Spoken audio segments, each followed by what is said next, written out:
indivisible, with liberty and justice for all.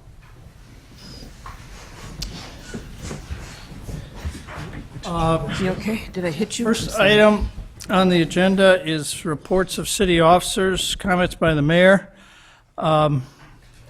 We have tonight Ben Romer from Croya, a scholarship winner for the Spirit of Croya Margot Martino Essay Contest. And Todd Nahigian, Croya manager, I believe, is going to step forward and introduce our hero. All right. Thank you, Mayor and Alderman. It's a pleasure to be here. We're excited about this tradition of being able to come in front of you at City Council each year with the winning essay of, as you mentioned, the Margot Martino Spirit of Croya Essay Scholarship winner. Tonight, Ben Romer, who wrote the essay, was not able to be here. We have Ryan Klein in his place, who's a good friend of Ben's. He's also our Croya Service and Leadership Vice Chair for our incoming school year executive committee. But he knows Ben very well, and Ben was happy to have him come read the essay. So I want to give you a couple updates about the things that we've been doing at Croya. We're very excited about this last year. We had a work trip to Battle Creek, Michigan that just came back on Saturday. They helped build a ramp for a young woman who was in a wheelchair. They cleared out some other homes and built some siding and roofing and things like that, which was a wonderful thing through the Habitat for Humanity program. We did a number of work stay projects and service projects throughout the year, including supporting Kiwanis, the Lake Forest Lake Bluff Artisan Guild, the Friends of the Library Book Sale, the Ellie Burns Foundation Kickball Tournament, and the Ronald McDonald House. We also had a number of partnerships that we did with the schools, locally, private and public. One of our biggest programs that you may have heard in the past is our peer training program. The peer training program helps educate students on how to be a better friend, how to listen to their friends when they have problems, how to provide resources and problem solving when there are issues that they have, and what to do when those things that the kids they're going through are more serious and they need further help from social workers, Croya staff members, or parents. We also teamed up with the Lake Forest Police Department again for our Donut Bowl flag football game and our Donut Cup floor hockey game for both the high school and middle school students. We actually have a lot of fun with them because there's a lot of food, there's a lot of dessert, and there's a lot of activity. We have a quilt that represents the last 20 years of all the different T-shirts that were designed by students that's being framed by Chief Waldorf, so we're pretty excited about that. Some of the highlights on another note, we had both of our fall and spring retreats this year that were successful. We go to a camp in near Fox Lake called Camp Henry Horner, and it's very successful. We brought in a coach from the local area to do a motivational speaking event for middle school boys. We detected that there were some behavior issues and lack of respect issues throughout a number of the students that we had been seeing, and felt it was important to start to address some of those things in a more serious manner, which was very helpful. We did a Super Jam, which is a loud rock concert at Croya. We also did a Battle of the Bands at Gorton Community Center. And then on a more serious note, we had a viewing of the documentary The Hunting Ground, which is a documentary that talks about and shows examples of sexual assault that's happened across the country on college campuses. And we wanted to make sure that the girls that are heading off to college and the boys that are heading off to college in Lake Forest and Lake Bluff are aware of what these issues are, how they can prevent these things, and how they can make sure that they're safe. We also had a focus group with school leaders and a roundtable discussion on a number of issues, including the respect, but also on supporting a safe learning environment. These are a lot of topics that the students told us throughout the school year were extremely important to them and vital to their development, understanding how to best work with their other peers, but also to get along with some of the adults in the community as well. Our partners continue to be Activator Music Academy, teaching hundreds of music lessons in the basement of Croya every year, as well as 2 counseling centers, one out of Highland Park Family Service and one in Lake Bluff, the Chicago Integrative Center for Psychology. So we're seeing clients at Croya through these partnerships, which is wonderful. So now on to Ben's essay that Ryan's going to read. We have Ben Romer, was our Croya Foundation liaison this year on the executive committee. He has been part of doing a number of fundraising events over the last couple of years, which has been wonderful, including the most exciting thing recently that we received over $20,000 from the Croya Foundation to put in a new lighting system. This is going to be a premier lighting system for when we do our parties and events at Croya. We have a main stage where there's rock concerts and dances and all sorts of events, and it's really going to bring us up to high quality for 2018 and beyond. So Ben Romer was also a fall and spring retreat leader. He's one of our main leaders that's graduating this year. His essay is a wonderful one that was voted on by the youth, and the 3 awards are in honor of our 3 founders that we consider our founders at Croya: Frank Farwell, former mayor; Gene Hotchkiss, former president at Lake Forest College; and of course Margo Martino, who was one of the first directors back in the 80s for Croya. So this contest is to write an essay on what the spirit of Croya has meant to you. And without further ado, I'll let Ryan read the essay. Again, big thanks to Todd and Croya. It's an honor to read this essay, and hopefully I can be in Ben's spot one of these days. So let's just start. This is the Margo Martina Spirit of Croya essay by Ben Romer. What is Croya? Since the 6th grade welcome party, I have been struggling to develop such a succinct answer for that. Trying to compare Croy to something similar sends you searching for a comparison that doesn't exist, and trying to list everything that offers is a never-ending list. All throughout middle school, like most, I wanted to fit in. Because of this, it was quite rare for people to be themselves. At the end of the 8th grade welcome party, we were celebrating moving on to Croy for high school, and I realized that Croy was a place where people felt comfortable acting like themselves. There were varsity athletes, musicians, and mathletes hanging out, and no one was putting on a mask. It did not matter whether you preferred pie cut or square cut pizza or crinkled or folded your toilet paper. No one cared about that, and I slowly grew to love that. Over the summer going into freshman year, I spent a lot of time at Croya. I would bike over there in the morning and spend hours just hanging out. The more time I spent there, the more and more I felt comfortable with being myself and not feeling like I had to change myself to impress others. I was getting rid of this poor middle school belief. What I observed at the 8th grade welcome party was proving to be true. Croya brought out your true self. Croya's presence in my life, as I transitioned into high school, alleviated a lot of the pressure from starting this new chapter of my life. However, as I headed into high school, hanging out with my friends felt super forced. At the end of my freshman year, after loving my fall retreat, I went on the spring retreat. During this amazing weekend, my best friend and I had reconnected through the power of a warm and fuzzy. If I would have not reconnected with my friend over that weekend, I would have most definitely been a much different person now. The retreats also taught me that everyone has a chapter that they do not read aloud. During the spring of my junior year, I was in fact struggling with personal issues, but had not told anyone because I had the belief that I was going to be seen as weak if I talked about how I felt. However, the Croya retreats taught me that it's completely okay to talk about something that was bothering you in your life. People did not judge you, but rather would give you incredible advice. The spring retreat was the first time that I had opened up about the things that were bothering me, and was one of the best decisions that I have ever made. I now had a group of peers that I felt comfortable sharing my own personal beliefs with. Croya's impact on my life has been huge, but has also led me to make a difference in others' lives. Through my Croya time, I've gone through tons of community service events, but one event has stood out more than the others. As a sophomore, I went to help build a house for Habitat for Humanity in North Chicago. It was raining, 40 degrees, and everyone was starving, and we were doing an incredibly tedious job, leveling floors. Midway through the day, a man wandered into the house. At first, I was incredibly confused about who he was, but we later learned that it was the future owner of this house. Eager to stop leveling floors, I started to help out the owner as he sawed out holes in the wall for windows. The more windows we carved out, the more I got to know the owner. I learned that at his old house, he had given up his bedroom to his relatives who were not able to get adequate care at his own home. I realized that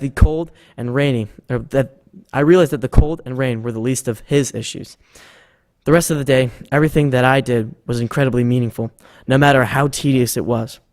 Croy has taught me the importance of helping others and the significant impact that giving someone your undivided attention and time can have. So, what is Croy? Sure, it's a scheduled break in the middle of the week, a hangout spot after school, a support system, a community service organization, but most importantly, Croy is a place where I can simply be myself. Thank you. Thank you.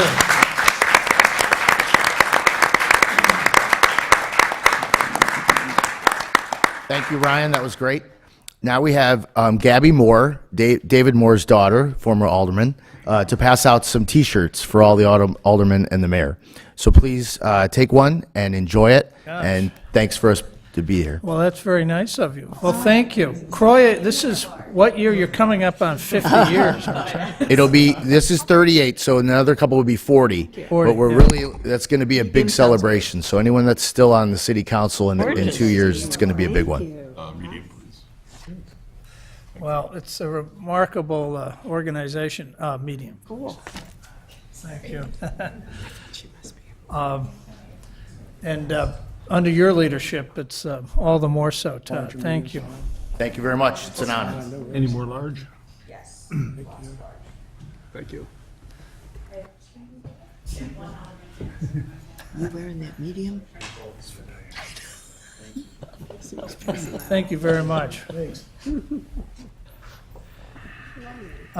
Next item on the agenda is consideration of a joint resolution of the City of Lake Forest, the County of Lake, and Lake County partners regarding the enhancement of commuter rail service in Lake County, Illinois. Now, this is a resolution authorizing the city to develop a plan to be brought back to council for approval. So it's not an authorization to expend monies or make a formal commitment at this time until the entire plan is put together. We have some invited speakers tonight to speak after I make some remarks. Kevin Considine, who's Executive Director of the Lake County Partners, which is the economic development arm of Lake County. Mike Rummel, former mayor of Lake Forest and chair of the Finance Committee of Lake County. Christina Lee, who's the Director of State Government Affairs for AbbVie, in the back there, along with her associate Russell Garrett, who oversees all central services for AbbVie employees, offices, commutation, everything other than medical, I think. Russell's in charge of. There are two principal endeavors we're seeking to undertake here for enhanced commuter rail service to West Lake Forest.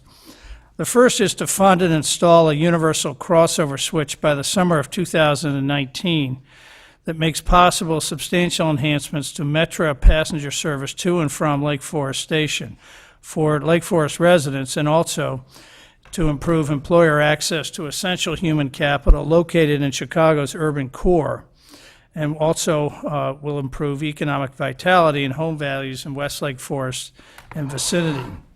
Equally important is the installation of a crossover switch permits Metra to move forward on its long-held plan to substantially restructure the Milwaukee District North Line weekday schedule for inbound and outbound train service, including express trains, for the benefit of Lake Foresters, employers in the area, and residents of other suburban communities.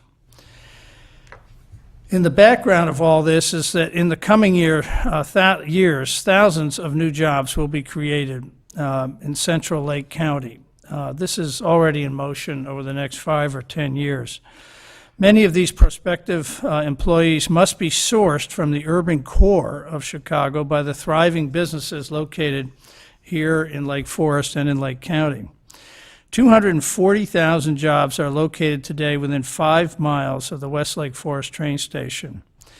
There is today also no express commuter rail service from Chicago, nor inbound service to Chicago from West Lake Forest on weekdays from about 4:45 in the afternoon to 8 o'clock at night, which is just an amazing hole in the schedule. How this is gotten this way after all these years is amazing.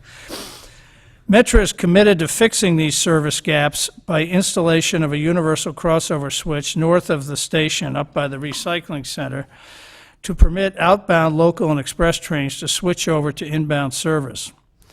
These service enhancements make possible convenient round-trip service from key Chicago neighborhoods such as the West Loop, Wicker Park, Logan Square, Irving Park, and Portage Park that are served from Union Station going north. This part of Chicago, the urban core, are effectively denied rail commutation access to Lake Forest today due to no return service from Lake Forest between, as I say, 4:45 p.m. and 8 p.m. at night.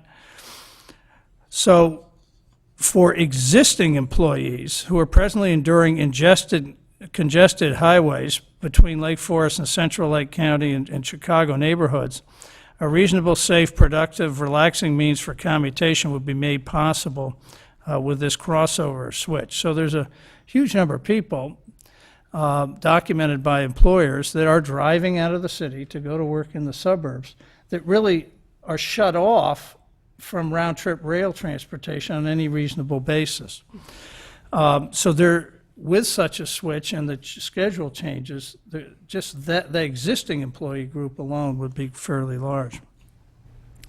Longer term, access to Chicago-based human capital is made possible, particularly for those whose so-called work-life-play balance prefers public transportation.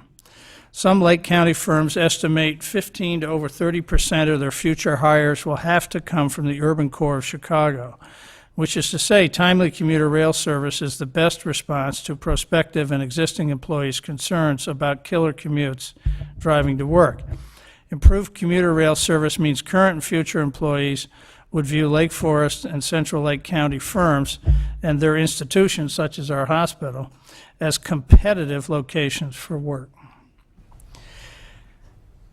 So with respect to this switch, universal crossover switch, many parties benefit from such a capital project, and greatly so over the next 10 to 20 years and beyond. This kind of infrastructure improvement is one that pays benefits for many years. Therefore, the cost of the switch, which has been priced by Metra's engineering group, is $4,750,000 and includes the switch, related signals, and installation. And so installing this, it's only fair and reasonable that all the beneficiaries contribute what they can to funding this asset.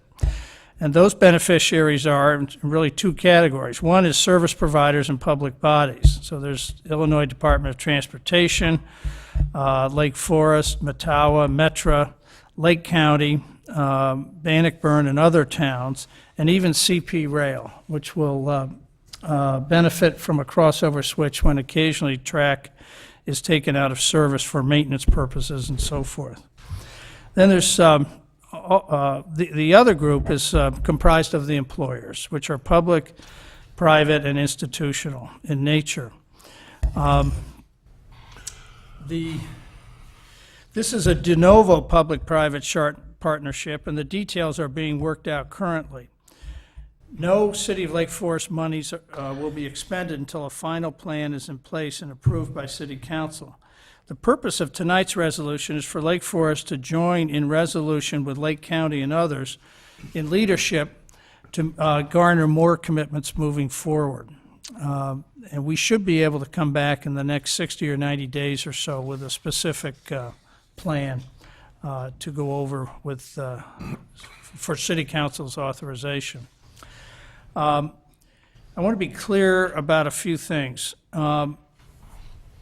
with regard to funding. First of all, Metra and IDOT and federal rail funding sources are very limited, very limited.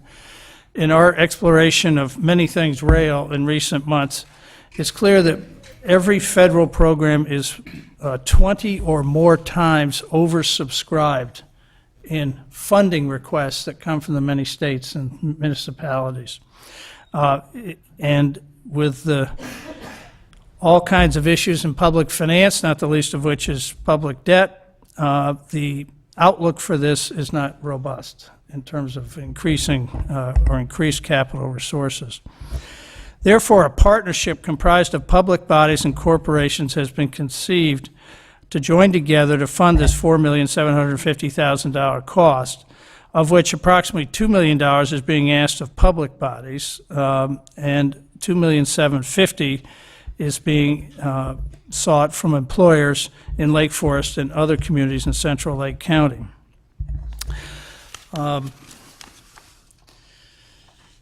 Another aspect of federal funding, seeking federal funding, is that Tiger grants and other federal grant processes literally take years and add costs thereby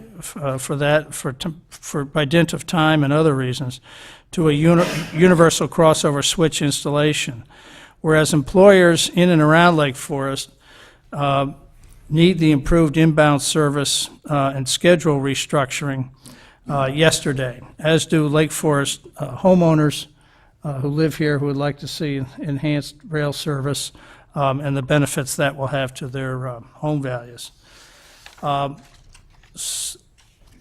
So with that, I might ask the city manager to make a comment. There's one confusing element that's cropped up in the last couple of days because of the proposed environmental assessment for the enhanced Hiawatha Amtrak service. There was mention of a universal switch in there, which was lumped in there, but the switch we're talking about has absolutely nothing to do with the requirement for a third track. In fact, it's just the opposite. To the extent that the Metra can improve the operational efficiency, the technical term is fluidity, of the two-track rail line with crossover switches, it would put off to the foreseeable future or beyond the need for any expansion of track on that line. But Bob, you might explain how this all sort of worked its way through the EA process, because it's fairly involved. Well, actually, I think you've done a nice job, Mr. Mayor, sort of providing an overview of this, because I think most of the members of the City Council will know that the EA that came out in October of 2016 included 10 different improvements from basically round out through Glenview.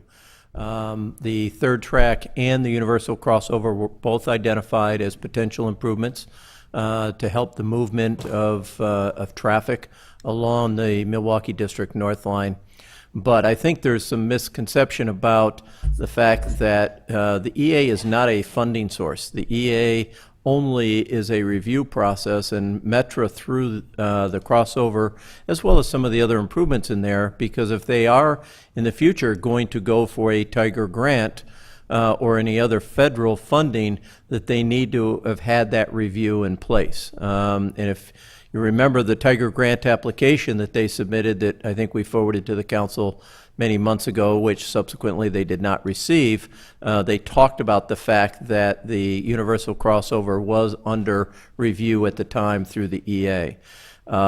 In our early conversations with the corporations and Metra, because we reached out to them to talk about how can we improve service along the Milwaukee District North Line for the different businesses there, because keep in mind that businesses out in Conway Office Park and within the same area, they really have two options. Number one, their employees come in on the UP North Line and are bused from downtown Lake Forest out to Conway, or the alternative is to bus them from Conway or their place of employment down to Deerfield. Because what's happening during that 3-hour gap that the mayor referenced is that they are turning at a universal crossover in Deerfield and then going south. And so the concept here that was asked of Metra was, well, why not turn them in Lake Forest? Well, you can't turn them in Lake Forest until such time as you have a universal crossover, because if they go north of Deerfield, their only option is then go all the way out to Fox Lake and turn around and come back. And from a scheduling standpoint, Metra says, particularly during the afternoon rush hours, that's not acceptable and not possible.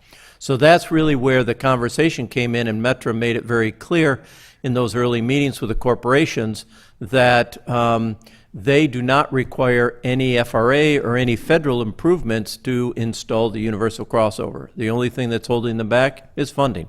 And they said that basically It takes a year to order the equipment to put in place. But that's when the conversation, particularly from, as the mayor indicated, from the corporate side, was, well, we don't want to wait 5, 7, or possibly longer for you to get federal funding to do this. What about another funding scheme? And that's where the idea of a public-private partnership, since we've used it so successfully in Lake Forest and other areas, came up about can we bring different parties together, whether it was Lake County Partners, the County of Lake, Lake Forest, and then the other users, Canadian Pacific and others. And by no means is there any agreement in this resolution that anybody's going to give money. I think what we're talking about, though, is trying to bring these people to the table and say, are you interested in a public-private partnership, and what would be the terms of that? I think the other benefit, quite frankly, of the involvement of a public-private partnership in this is that if we're paying for it, we have a lot of say in where it's going to be located. Because you may also recall that at the in the EA, in the draft EA in October of 2016, this proposed universal crossover was located just north of Conway, adjacent to the Pine Oaks development.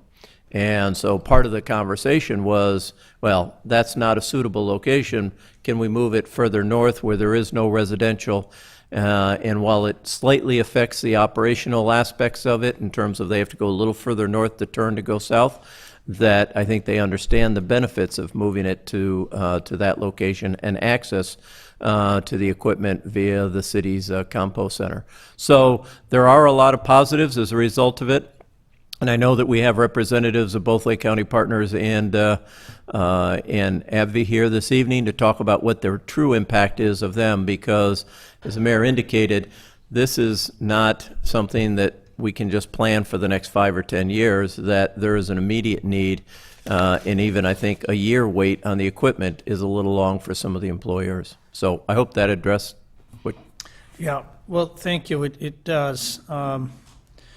You know, Metris wanted to do things like this for a long time. $4,750,000 is not a small amount of money, but in the world of railroad infrastructure, it's relatively small. But it just shows you what the resource challenge is for Metra, which, frankly, most of all of what capital it does get to these days goes towards maintaining safety and operational reliability for their passenger cars and their locomotives. And it's not for incremental expansion of infrastructure to meet the growth of along their service corridors. And by far, the strongest job story and economic growth story, I think, in Illinois, other than, I guess, downtown like Chicago, is Central Lake County.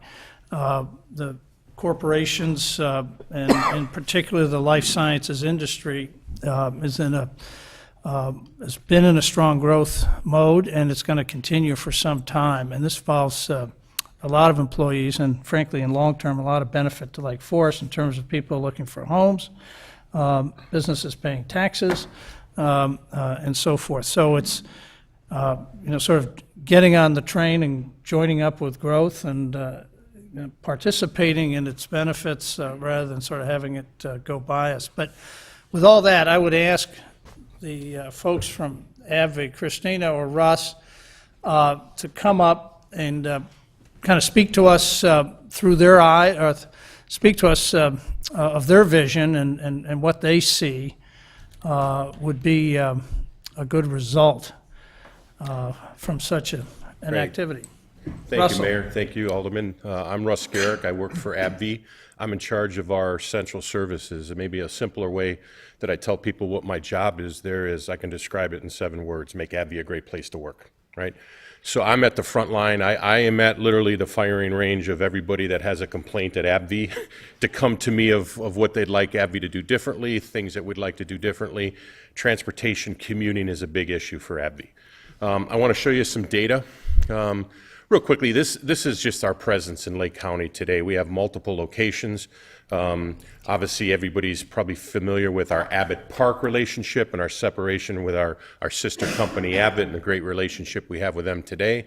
A large campus at Abbott Park, as we call it, a major campus along the lakefront in North Chicago, a large office complex here in Mettawa along the 6294 interchange, and then multitude lease facilities around the general Lake County location. Getting a little more specific, we have roughly about 11,000, not just employees, but also contractors. And contracted work for us is an important aspect of our business that we service both in commercial, R&D, manufacturing, headquarter functions, all playing a key strategic role for the future success here of AbbVie. What we did is come January this year, we took over our own shuttle operations. As I show down lower in the slide, we actually operate 14 of our own shuttle buses to transport our employees from train stations to work, from building and campuses to other campuses. And we put in some technology to actually improve security where we can actually badge. So you take your AbbVie badge on the bus, badge off the bus, and we can now provide some data analytics to let people know where our riders are coming from, where they're going, and how we can help use that to drive how we can make the commuter routes better for them. We have actually over 754 actual riders from January to May that we know commute on Metra to AbbVie at some point for part of their job. That's a key number for us, and we see obviously that opportunity. And one of my other responsibilities is environmental health and safety. I'm responsible for that for the entire corporation. So the sustainability of commuting is a big element for the green environment and what we want to do. And part of what we're trying to look at is not just solving problems of immediate today, but as the mayor pointed out earlier, what's happening 5 years from now, 10 years from now? We see significant demographics that tell us this commuting is going to be a bigger element of our workforce than it is today. We are required to badge on, badge off. So like I said, we've got some data, and it tells us some interesting things, and I wanted to kind of go through a little bit of that for you. What we did is we surveyed all these people. We know there were 754 of them, so we can pull them out, identify them, and they're very passionate. They're very willing to give you feedback and tell you what we can do better, tell you changes they want to make, and we've done that. And what we see is commuting length and choices are critical elements for our talent management. We can tell, we survey our employees every year. We know that our workforce that commutes has a lower score in work-life balance than those that don't. Well, if you continue to let that trend grow, you're obviously going to get into some challenging situations where that talent is going to choose to go elsewhere. What we want to look at from AbbVie is how do we get the best talent? That's one of the executive leadership's really overriding messages. AbbVie wants to be the best. Other companies, I'm sure, have that same aspiring kind of philosophy. But clearly, that's part of what we're here to make AbbVie a great place to work, to be a great company, provide great opportunities for employees. If we don't have the right commuting options, we're going to lose a key piece of that talent puzzle that makes AbbVie successful. What we know, we can tell you, Ravenswood Stop is most used by AbbVie employees. So we can work with Metra to say, how do we increase or improve different routes, different locations? As the mayor pointed out earlier, one of the number one complaints, we actually bus people to Libertyville, to North Chicago, to Deerfield, to Lake Forest, to East West, to Lake Bluff. We handle all of those routes. We actually are busing people to Deerfield because we can't take them to Lake Forest West to get them home, right?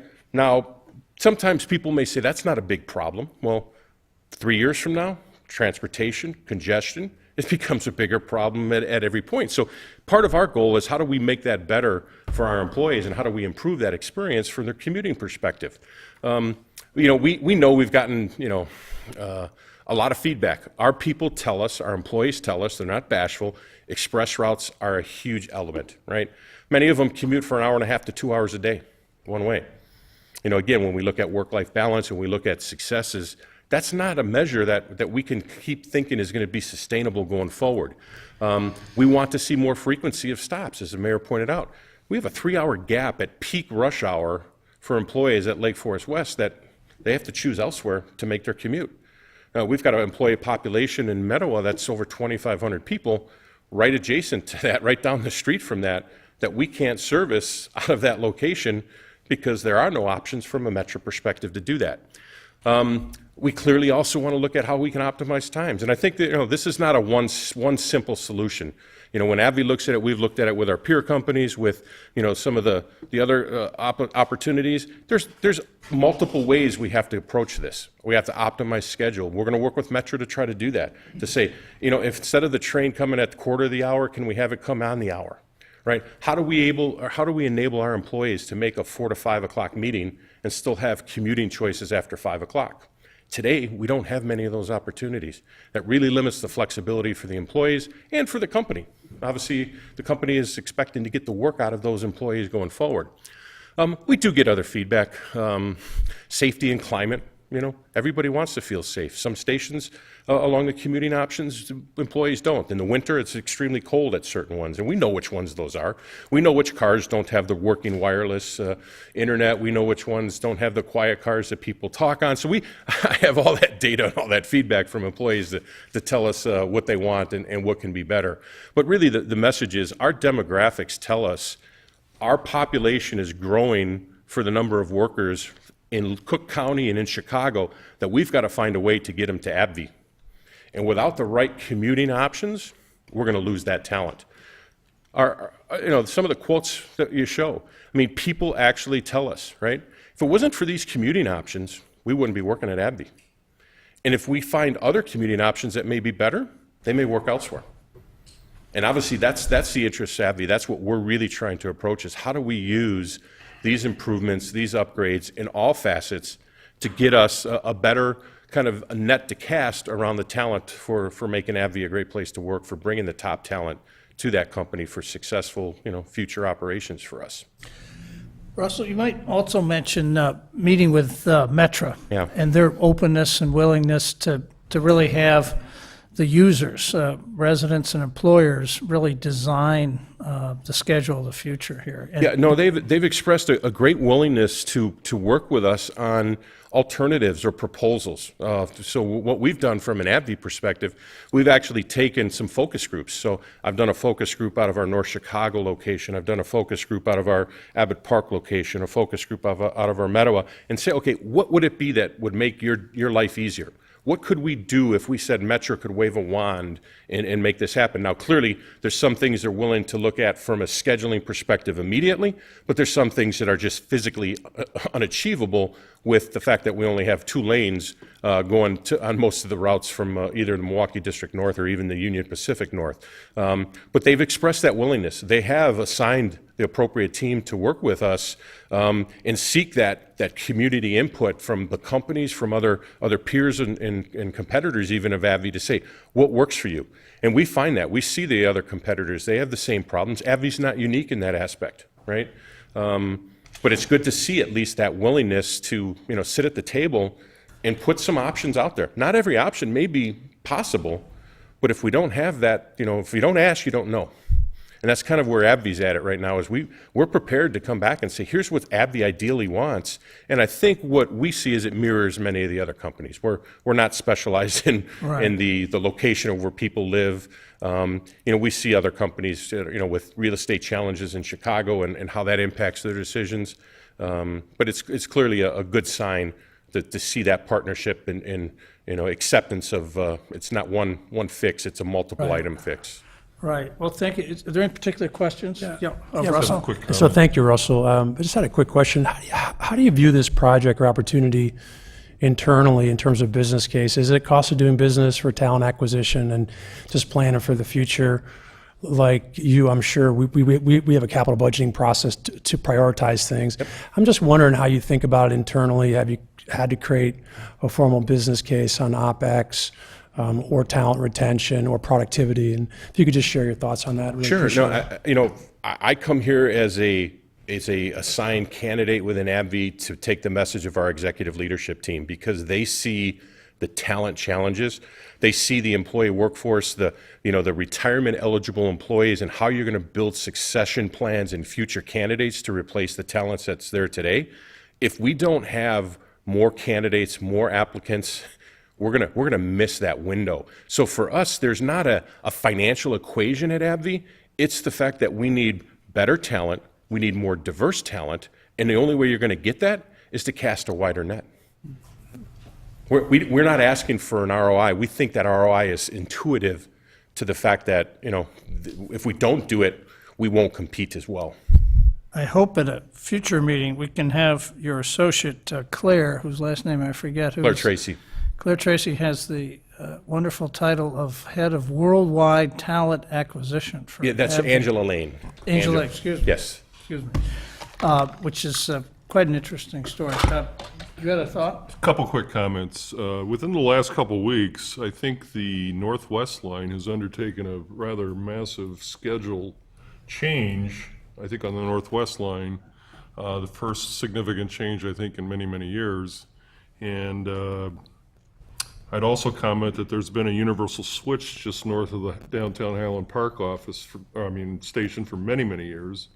And a 4:30 outbound train stops in Highland Park, switches tracks, becomes the 5:20 inbound, gets down to the Ogilvy Center at 6:09. So this is not a radical or new idea. Right.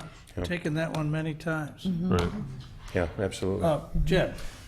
Just curious, have you gone far enough in your thought process to think about the schedules, how many buses you would be running in the morning and the evening? Is that something you're, I have actually a sheet that my team has prepared for me that we would come and we're going to try to sit with Metro to say, if AbbVie could change the world, Sure. here's the stops we would want. We want stops that would mirror, other express routes. There's, as the mayor pointed out again, there's that 3-hour gap between 4:47 and 7:43. That's the exact times. So we've laid those schedules out. We know what we want. What we're really probably more struggling with is it's a bit of if you build it, they will come. I have people telling me at work that we would get, just maybe to give you a perspective, we have 754 commuters today. Our population of employees that live in that Cook County region is probably 2,500. So I'm only reaching a fraction of the employees that could commute. That's the opportunity that we're looking at. That's the sell we're trying to make to Metro to say, give us the express routes and we'll fill them. But it is a bit of the chicken and the egg kind of concept to say, okay, what do you do first? But we absolutely have strong feedback from our employees to get those trains at those optimal times and to get them to be more express driven. Now express is again, everybody could have a different definition of express. Some people express is one stop. Other people it may be 5 stops.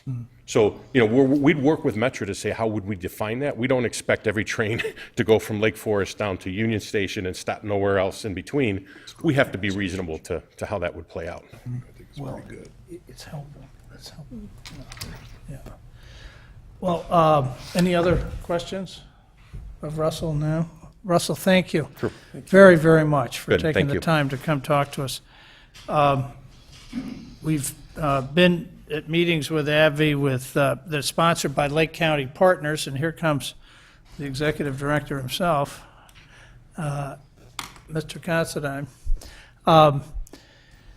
But with many other larger, medium-sized, and smaller corporations that run the gamut of industries and so forth that express much the same things as Russell with respect to the frustration about train service. But please, Kevin, your thoughts.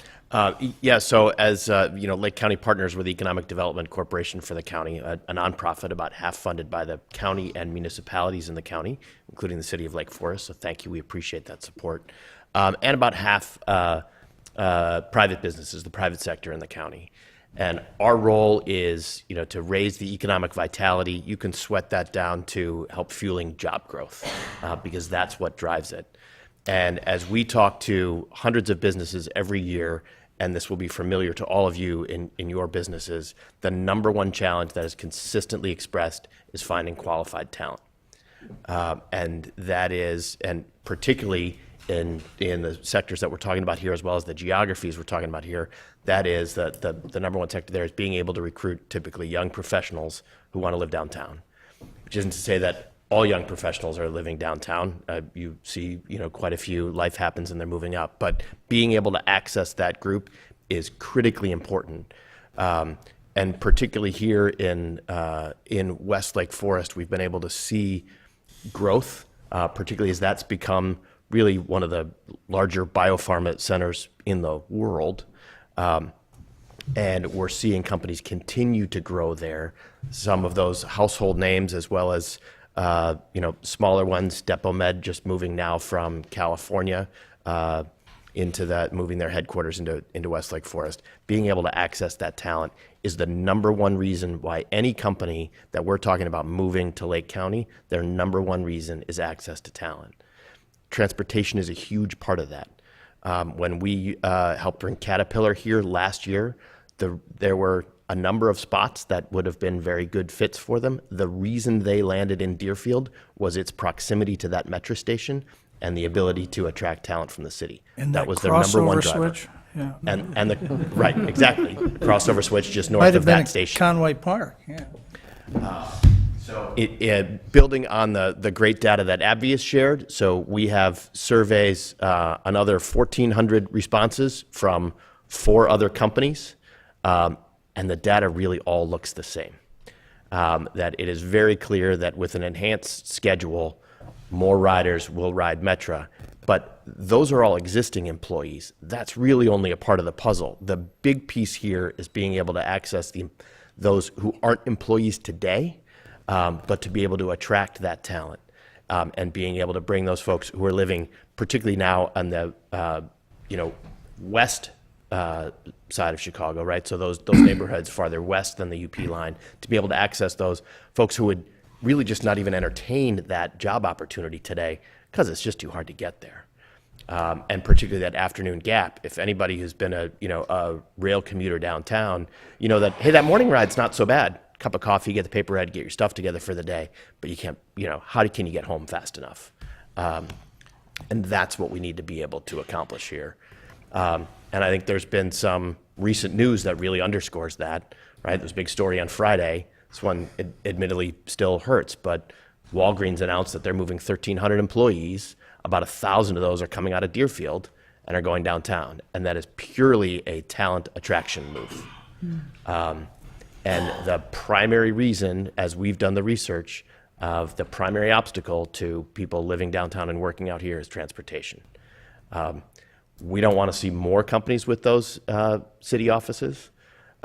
Grainger today has an office in the city, and obviously their big headquarters out here.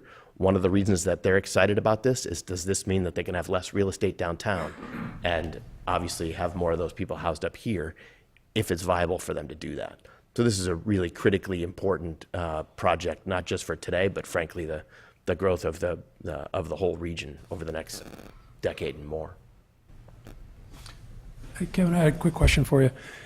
Just of the other than the 4 or 5 that you surveyed, I mean, what demand do you think there is for this? And you think the allocation of public and private is pretty reasonable, just based on all the companies that could stand to gain from it? Because right now it's earmarked at 2.7 to private and 2 to public. I'm just curious, just based on who you've interacted with, if we could raise more, like let's say it costs $10 million to do, could we raise more money to do it if there's a capacity constraint, you think, just based on who sees the value and how it's perceived? That's a tough one. I think that if that becomes then the measure of how big is that talent pool, right? So then you start to do the math on, what does that investment make sense given the growth of that talent pool?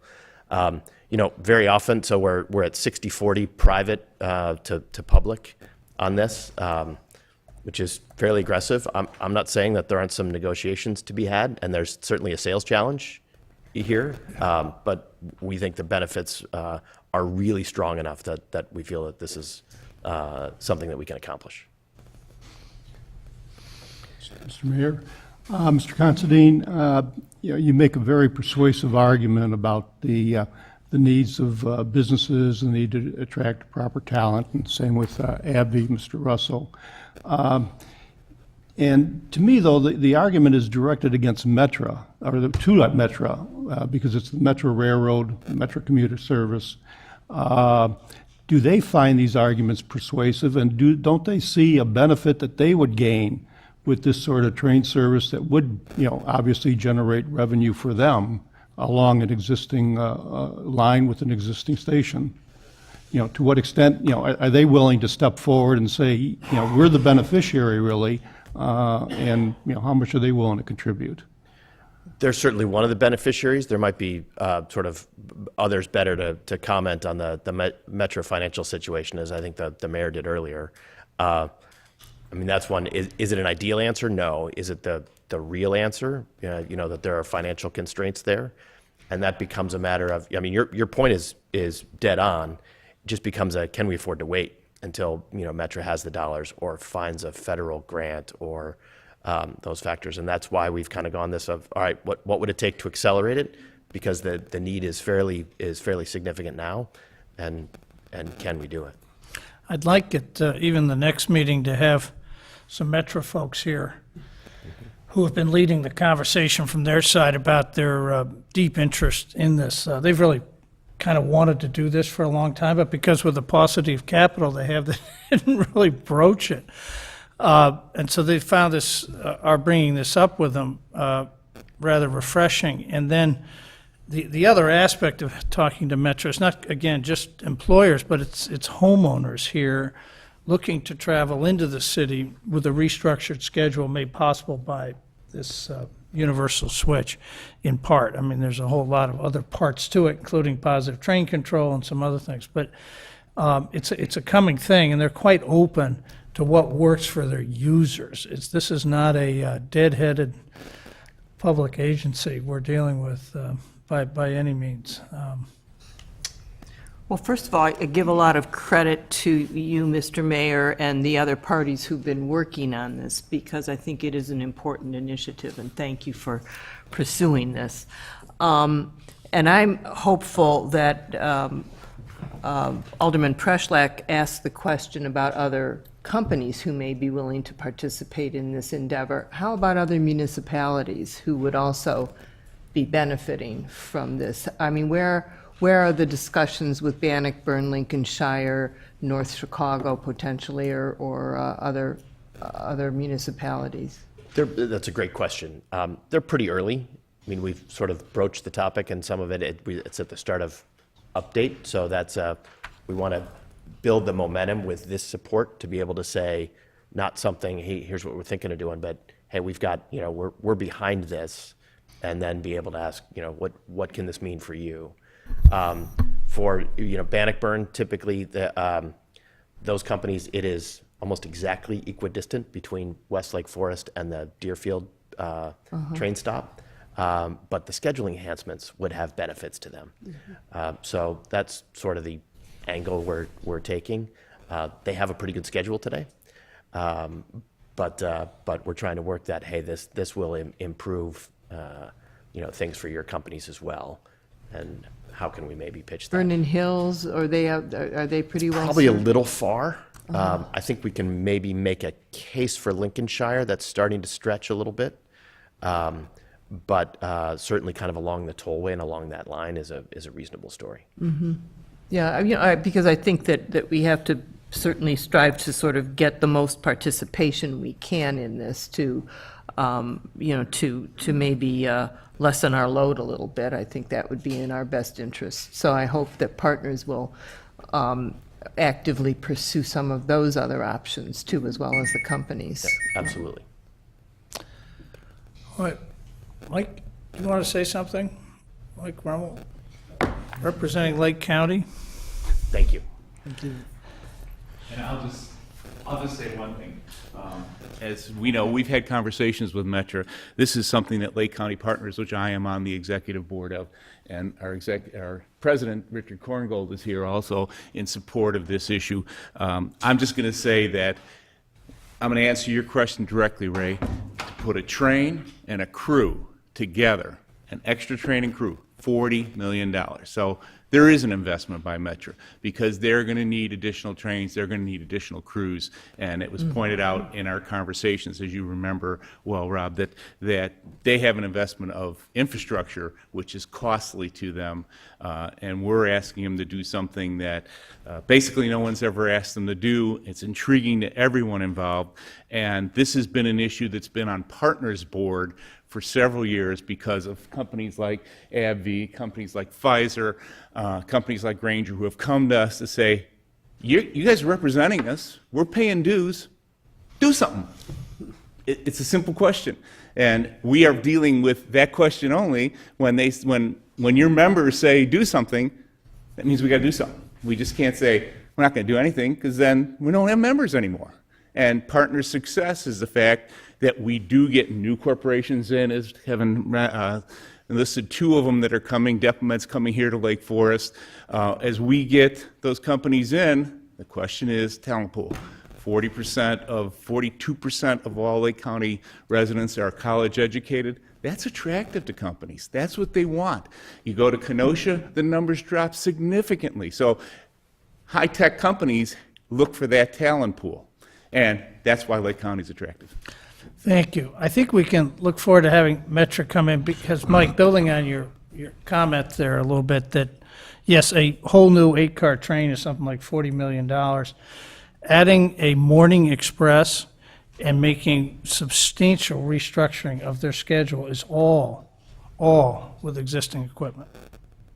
So not one thing that I've been suggesting, talking about, mentioning involves new equipment, because that is a big threshold, frankly, in funding for any public agency, much less Metra, and rail transportation in general. As much as we'd all like to see more passenger service, it's been slow. Coming up with a master schedule is very time-intensive in terms of man-hours. So that's a pretty big investment just on its own. It is. It's that getting into that conversation is always a headache, I find. So I guess if we might, I think I will call the question to adopt a joint resolution of the City of Lake Forest, the County of Lake, and Lake County partners regarding the study of enhanced commuter rail service in Lake County, Illinois, to come back with a plan, with a funding plan and so forth, and commitments, and people signed up and so forth. And there's a lot that's going on. We're still in the early innings, but the pull-through has been pretty strong. So it just needs to get put together. 2 points back to Alderman Rummel's question of Kevin. Part of this challenge that we've had is we can't approach anybody until we have something to go to them with. And so as we talk to the corporations and talk to partners, this idea of a resolution came up that said we need to have something that everybody has bought into that at least we can go out and have the start the conversation with.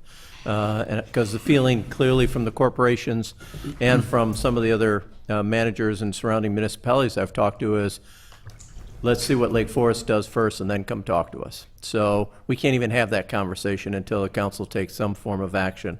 The second thing is, Mr. Mayor, before you ask for a vote, you may also want to ask for public comment. Yes. If I want to make some comments, do I do it after public comment or no? What's your pleasure? Do it now. Well, I feel very strongly about this. I mean, I just thought through the companies that are out here.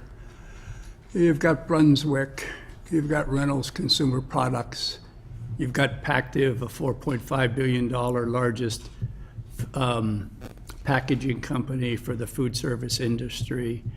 You have Pfizer, you have Abbott, you have AbbVie, you have Trustmark. I think I'm missing one before you go back to the PCA. What's that? It's a PCA. PCA. Well, Packaging Corporation of America. Yeah. Acorn across the road. Another one that I can't think of the name of. And then, of course, we've got Municipal Services. We've got the Bears, and then close by, we've got Granger. You've got CDW. And quite frankly, I do executive recruiting for 3 of those companies. Well, I got to pay the bills because of what you guys pay me here, you know. Yeah, it's called putting food on the table.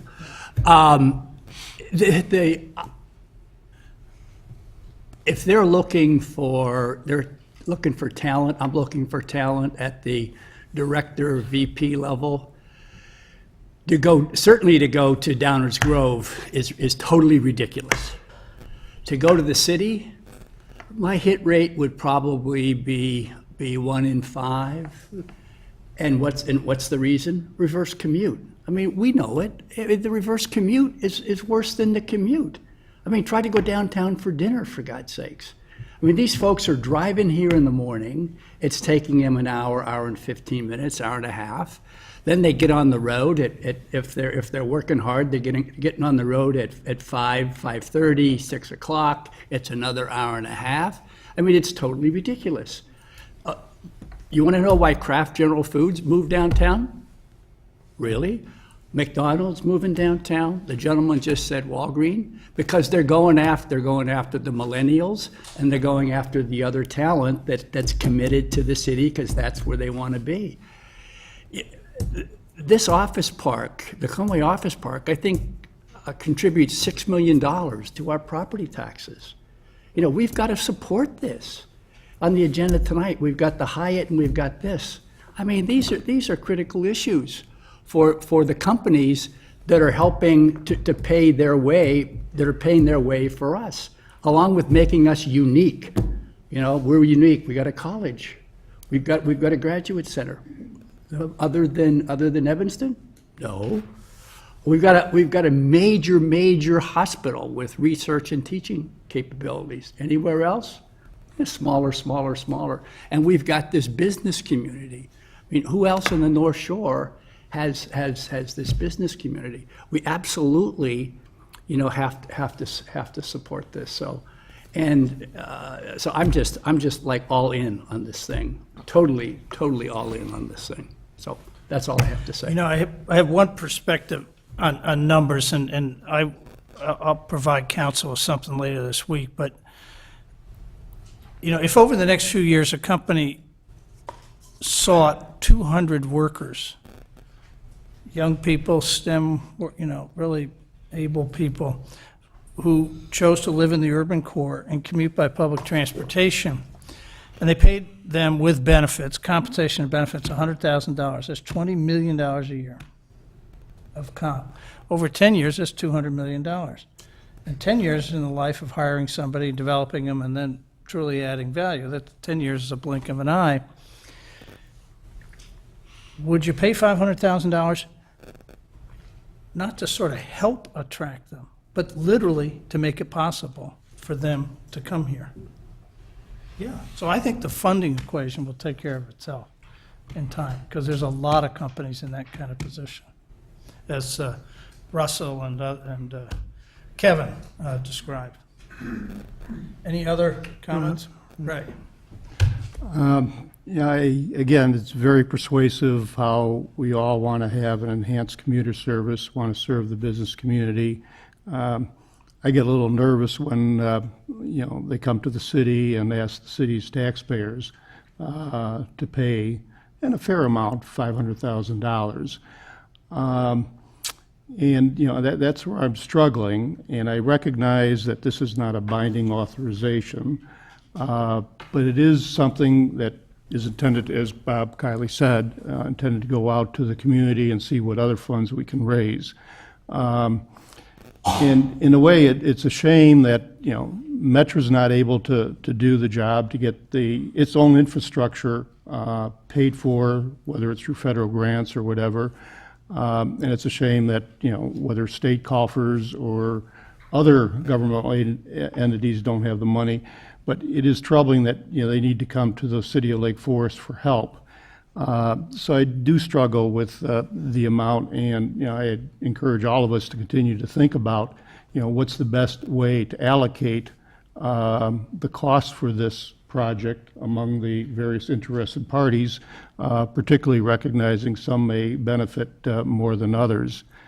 The other question, too, relates to the environmental assessment topic that we've had before the council on numerous occasions, and we're all very familiar with it. And Mr. Mayor, as you said, one of the 10 projects that was identified early on was a universal crossover in Lake Forest. And, you know, to my knowledge, it's still a part of the EA.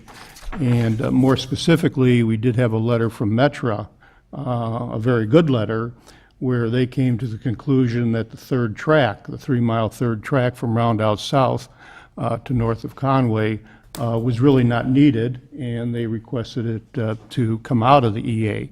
Now, I have not heard where the sponsors have decided whether it is going to come out or not. But going back to the universal crossover issue, my impression from Metra's letter is they were asking this universal crossover to continue to be part of the EA. And it'd be curious to see, if the EA is going to be coming out in a final form as expected this summer, which means, any day, how they deal with the universal crossover as part of that project. Now, I hear the argument that we may need to fund this thing sooner rather than later, but, before the city, puts $500,000 into the process, it'd be good to know what the timeline is for maybe getting it funded, part of the EA proposal, which is, obviously we all know is being pushed very hard by the state of Wisconsin, and they put a lot of money into the efforts to do an expansion, and obviously they have a major expansion north of Kenosha here. So I'd be suggesting too that we, be vigilant in looking at what the EA finally comes out and what it says and how that may impact what we're asked to do tonight. The resolution itself, it's a very good resolution. It's focused on asking Metra to do, I think, 5 things, all very consistent with what are the needs of the community. So the resolution itself doesn't talk about, financial commitments, but I know that's the underlying thing of going forward here. And, again, I'd encourage that we continue to think about ways that we don't ask our taxpayers to fund, $500,000. Mr. Mayor, could I talk to that? Please. So Alderman Bushman, I've done a fair amount of fundraising in this community, and I've been part of a couple public-private partnerships, and I think I'm helping now with the third one I've been active in Lake Forest, which is with the renovation of the Deer Path Golf Course. This one's a little different, but each of them has been a little different than the others. And one of the things we've really tried to get people to think about is not, do I use this facility? Not, will this benefit me? Will this benefit Lake Forest? Is this good for Lake Forest? So we could make that, and it's been interesting because the golf course has been a particularly good example of that, I think, because we are just beginning, and I'm thrilled to say that Alderman Preschlack is going to be helping us with that too, and he's already added a lot of value to this project. We could make a case for how important that golf course is to this community as a legacy amenity and as a feature that other communities don't have, particularly now that it's going to be an even more enhanced course than it was before, thanks to the John and Nancy Hughes Foundation gift. So the pitch, so to speak, is this helps make our community stronger. It's not that you have to be a golfer to enjoy this. It's not, that's not the benefit. The benefit is this is something that makes our community better. Now, that should help attract people to the community. I mean, I've seen, because I've been so involved in the Welcome Home campaign, I've definitely seen some synchronicity between these things, and I think we'll see more and more. But to make Lake Forest an accessible place, I mean, I'd like to think that some of those people who are at AbbVie might, at some point, as somebody said, life happens. I think by life happens, it means you have kids, and maybe the city isn't quite as appealing as a place with lots of school options, and I won't even go. Don't get me started. You know not to get me started on that. This is a really remarkable community, but part of what makes us great is that we do that bigger picture thinking. What serves the community as a whole? So I would urge us not to think about, will I use that train? How many people will actually use that train? But doesn't that bring us a benefit, both to the people who work here, but also to the people who live here? It gives us one more reason that Lake Forest is a great place. So that would be my approach. Thank you. Alderman Morris. Right. We've heard loud and clear about the Settler Square area and the need for a more vibrant community and economic environment over there. And I think it's a function of more people using that facilities over there for more restaurants, more just general activity. And I think this is a good way to get it. You see it here on the east side with the traffic that comes off the train and goes out to these businesses. They stop at Walgreens, they stop at Starbucks, they stop in town before they head back into town. So it's a big, vibrant opportunity that we should take seriously for the west side. Thank you. Any other thoughts? I think the only thing I'd share is, I wasn't in the budgeting process this year, but we have an $85 million budget this year. We have a $15 million capital budget, and this will be spent over, maybe a couple of years. At $500,000, it's 3%. It could be 1.5%, but it's not so much do we spend $500,000 or not. It's like, is this the best use of incremental capital for our city to do what Prue is suggesting? And it's not either or. It's, I think if we say no, we're going to have to think about better uses of that incremental capital, and what is that? And like, is there an opportunity cost, or is that capital going to be for a good purpose that'll really be in the long-term interest of the community? So it's not a binary yes/no on 500. I think we have to think about it in the confluence of our capital, our capital budgeting process. And I think it's a high use of capital. And I think we'll have to think about it in a relative sense as well. Thank you.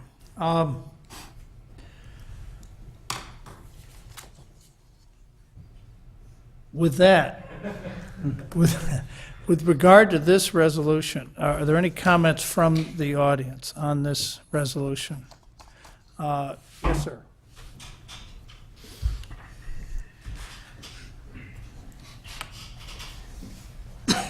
Hi, my name's David Rose. I from the west side of the city.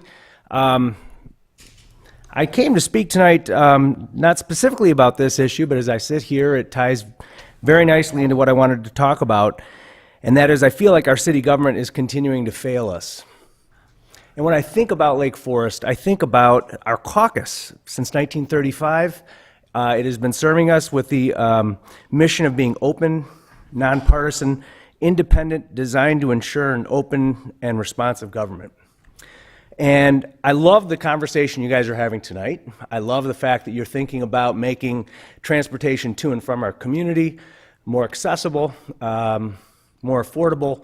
You're looking to serve businesses who are also taxpayers. But when I fly up to 30,000 feet, I think of how many times we had conversations over the past couple years about the railroads and how it's been off target, off base, and not consistent with the community. And I really wish we would come back to the idea of representation, which was, as Webster calls it, to act in the place of or to be a substitute. And I think if you're going to act in the place of somebody who lives in the community, you have to think of how hard is it to make ends meet, get kids to school, put food on the table, make those commutes that are so difficult. When you think of the Tax Act that occurred last year, unprecedented reduction in statutory rates for businesses, 35% down to 22%. Permanent. Taxpayers, you, me, unless we're a business, our tax cuts are going to expire. Those tax cuts were put in place so that businesses like Metra, like AbbVie, like Walgreens can make capital improvements.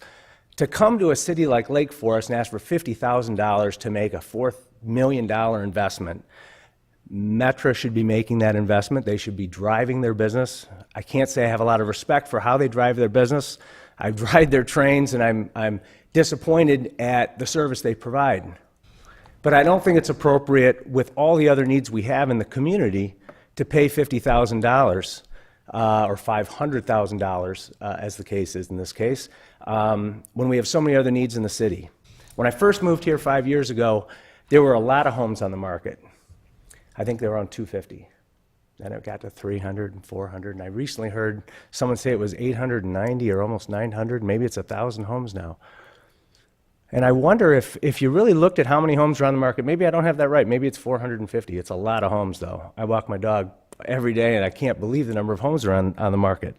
When I ask people in my neck of the woods what they feel about Lake Forest, there's a lot of positives. Close-knit, great schools. They talk about the focus on family. There's a lot of good things here, but there's also a lot of things that aren't working. There's the west versus east divide. There's the stagnation that we see in our city. On the west side, unlike the east side, we have two major developments that have a lock on what stores go in there. It's going to be a Pilates or a nail store or something like that. We don't have the variety that you have on the east side. And I think if you looked at why aren't people buying here, if you took a poll of people who bought in the North Shore, this would require maybe taking that $500,000 and putting it against getting a development company, a consultancy to come in and work with you to say, why is Lake Forest not being the first choice of people who want to buy in the North Shore? Why is it Highland Park? Why is it Lincolnshire? Why is it Libertyville and not Lake Forest? I think that would go a long way to help us understand how we can get more of those homes sold, more of the improvements that are going to make us a first choice. And maybe we'll see that, yes, in fact, it is, transportation to the city is challenging. And it's challenging for the whole region. But we're going to make a focus on that. And then I think you have more of a community case to make for the $500,000. But I think in doing that, I think you have to have more conversations with the community. You have to go to more HOA meetings. You have to have more than just an annual check-in for a ward meeting. You need to have more town halls, and you need to connect with people. And you need to say, if I was to spend $500,000 on building a switch at the West Lake Forest train station, how would that go if I moved off that flooding project that's still scheduled 3 to 6 years out in your neighborhood, but I'll move it 2 years more? Mr. I Rose, bet thank you'll find a lot of very people would much. say, I want the flooding project moved up, hold off on that train station. That's what I'm talking about. Governance that is connected to the people, where you really understand where we're at and where you realize the fact that this is our tax base and we want to invest it in our neighborhood in the right way. Thank you so much. Sorry. Thank you. No, you've a tour de force of thoughts. Thank you. In your 5 years, we redid our strategic plan, a 5-year strategic plan here not very long ago, which had many, many meetings across the community to set priorities. And a room full of reasonable people, as you know, will have reasonable differences of opinion about how to allocate a capital budget. So there's a lot of scores and scores and scores of your fellow citizen volunteers on boards and commissions and other ad hoc committees, plus people, just neighbors coming into meetings, help do that sorting. And then there's a lot of quantitative evaluation that goes in as well. So on the other hand, I would just hasten to say, I thank you for your comments, but I would also hasten to say, I'm sort of waiting to get the numbers, but I think based on our recent months of run rate, I think our trailing 12 months of home sales has been the best since 2007, with prices firming quite a lot. So and no, I don't think the number of houses for sale in Lake Forest has gone up per se. It's been absorbed. There's been a lot of absorption. There's a lot of details to all that, but thank you. Is there anybody else on this particular resolution? I left my written comments at home, so I'm going to wing it. But first of all, I just want you to, Joanne Desmond, 1681 Yale Court, everything we do is in the spirit of wanting this community to be the very best it can be. And I also believe that as the president of Action, I think that we are highly supportive of more commuter traffic and more commuter transportation in our city. We very much see the need for it. We very much support the business community in having more transportation, more trains. We think that's vital to our community, and we would like to see actually that Metro corridor be a higher speed, because high speed has special technicality terms, but higher speed for passenger and commuter rail. And the only thing that's stopping that, I believe, is the freight traffic. But we're not going to go there right now, because I want to talk primarily about just some of the concerns about process. Because first of all, this resolution was put on this agenda this evening, and it was quite a surprise. Those of us that have been following the meeting would have hoped for the kind of discussion you had this evening prior to an action item presented for a resolution to be passed. So that's what we would have hoped, that we would have hoped that there would have been more conversation about this so that we could really start to think about what does this mean going forward. The other thing I'd like to mention is the EA report is going to be coming out soon. And I would hope that we could wait that short amount of time, because I understand the concerns about funding, but I assure you that Wisconsin wants that Amtrak as much as we would like this more transportation on our tracks.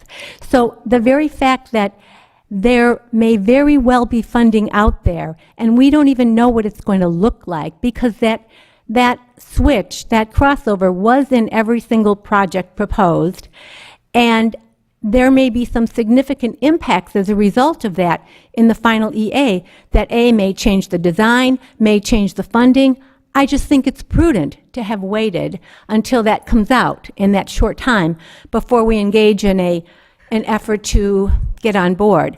I think you can continue to have conversations with other partners without the resolution, but I do believe that if every taxpayer is going to be paying $2,500 for this project, which essentially what it might mean for the residents of Lake Forest, that there needs to be a buy-in and an understanding of what this means and how there would be a return on the investment for our community, not necessarily for the individuals, not necessarily for me, but for our entire community. How would that help us all? I'm just asking for thoughtful decisions-making, getting people involved, and full transparency. And believe me, we would support the goal of this project. We do. That's all I have to say. Thank you. Thank you, Joanne. If you take 500, there's about 7,000 households in Lake Forest, so if you divide that into 500,000, it's a lot less money, I think. I was going to, I was just trying to be gracious. Let's call the question, then I have one final remark that bears, or a set of comments that bears on that. So, may I have a motion for a joint resolution of the City of Lake Forest, the County of Lake, and Lake County partners regarding the enhanced commuter rail service in Lake County, Illinois, as contained in your packet? So moved. Second. Is this a roll call vote? Yes. Clerk? Alderman Beidler? Aye. Alderman Morris? Aye. Alderman Newman? Aye. Alderman Rummel?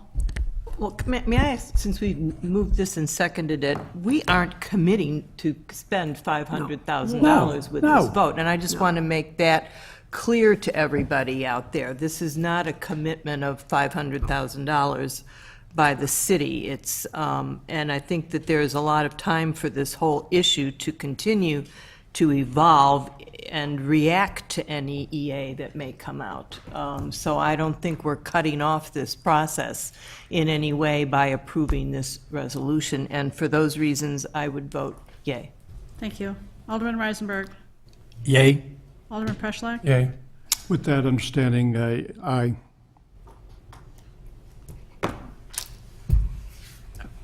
Six yay, one abstention. Motion carries. Who abstained? Oh, I thought you just, I'm sorry, I misheard you. Oh, I'm sorry. I'm sorry, Alderman Bushman, I didn't hear you. Yeah. 7 yeas, Ayes 0 and nays. yays Motion mixed up carries. No comment. Englishman. All right, well, thank you.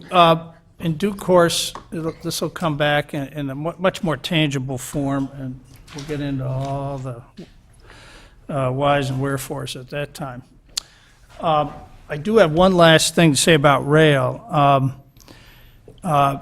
There's nothing to report now, but I will say that the letter from Metra, which was in large part brought forward and made real by some good folks, as I say, using persuasion, a smile, and shine shoes, and having a number of quiet conversations, that process is continuing.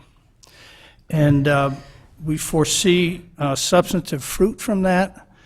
I think it will be another 60 or 75 days, but I think there will be some good news to report. And I will leave it at that. I just want to cast that we have material reasons for some hope about that whole rail situation out on the west side. With that, I would like to go to item number 2. Page 2. On page 2, comments by the city manager. Thank you, Robert Mr. Coyote. Mayor and members of the council. Just 2 quick items. Number 1, I also want to thank Lake County Partners because they've been doing an awful lot of work behind the scenes here, and they deserve a lot of the credit. So thanks to them, and certainly for AbbVie for all their work. And second, I want to officially welcome our new city attorney, Julie Tampadorf, to her first meeting of the Lake Forest City Council. So welcome. Welcome. Welcome. Welcome. Did you get everything you need? Sharp pencils? Is she all up to speed? He knows everything Waiting about for you to every come back. issue before the city. This is not an impressive first meeting for her. All right, well, welcome, indeed. Next, we have committee reports. Finance Committee. First item is a consideration of the annual appropriation ordinance for fiscal year 2019 and approval of rollovers. This is a first reading presented by Elizabeth Holland, Finance Director of the city. Thank you. Good evening, Mayor Lansing and City Council members. This evening's agenda item is, again, first reading. This will be brought back in July with a public hearing. But what it does is the City Council approved on May 7th a comprehensive fiscal plan. Included in that comprehensive fiscal plan is a budget for the revenues and expenditures for the city's fiscal year 2019. However, the city's legal mechanism for authorizing expenditure of public funds is the appropriation ordinance, and under state statute requirements, the city is required to approve an appropriation ordinance by the end of July. So we have first reading scheduled this evening and then second and final reading on July 16th. The budget and the appropriation ordinance does differ, and so included on page 21 of your packet is a worksheet that reconciles the budget numbers that you approved on May 7th to the appropriation ordinance numbers that you're seeing in the proposed ordinance this evening. Some of those differences include debt payments. Debt payments are authorized by the bond ordinance approved when the bonds are issued, and that annual debt service authority is included in that bond ordinance. So it's included in the annual budget, but does not need to be included in the annual appropriation ordinance. The second significant difference is rollovers. Rollovers are items that were included in the prior year's budget and appropriation ordinance, but either weren't started or weren't completed. So there's a portion of money from the fiscal year 18 allocations that need to be carried into fiscal year 19 to allow that expenditure to be completed or to occur. You have a detailed list of those rollovers in your packet for review, but I would caution that it's a very preliminary and early list. We are still paying expenses that are charged back to FY18 and reduce those rollover amounts. So we've still got several weeks to go before you see a more refined rollover list, but you will see that detail again on July 16th. Other changes are that the library and the School District 67 are not included in our annual budget, but they are included in the city's annual appropriation ordinance, so you see those amounts added. And that brings you to the subtotal line on page 21 of the worksheet. Those are the amounts that we would administer the budget to, so any budget allocations plus rollovers. For approval of the appropriation ordinance, the city has historically added 10% to that subtotal in each fund to allow for any unanticipated expenditures. City Council will likely recall seeing items in the past on your agenda that were not included in the budget, and so we include language that says, if necessary, at the end of the year, a supplemental appropriation will be presented for City Council approval. So that's our mechanism, and we fund those from that 10% add to the appropriation. So that is separately identified. And then that brings you to the totals that are included in the proposed ordinance. So again, presented for your review and first reading approval of the proposed ordinance, and I'd be happy to answer any questions. Questions from council?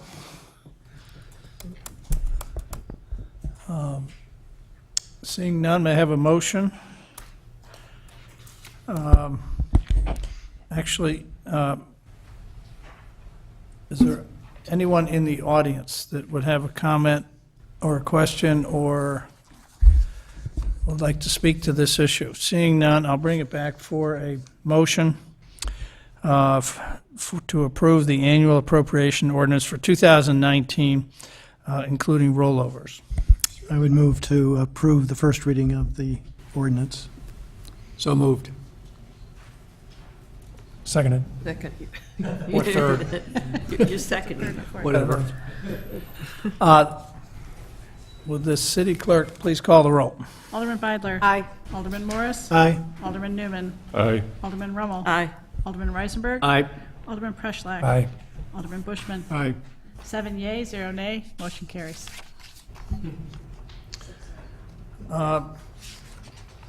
Next item is the opportunity for citizens to address the council on non-agenda items.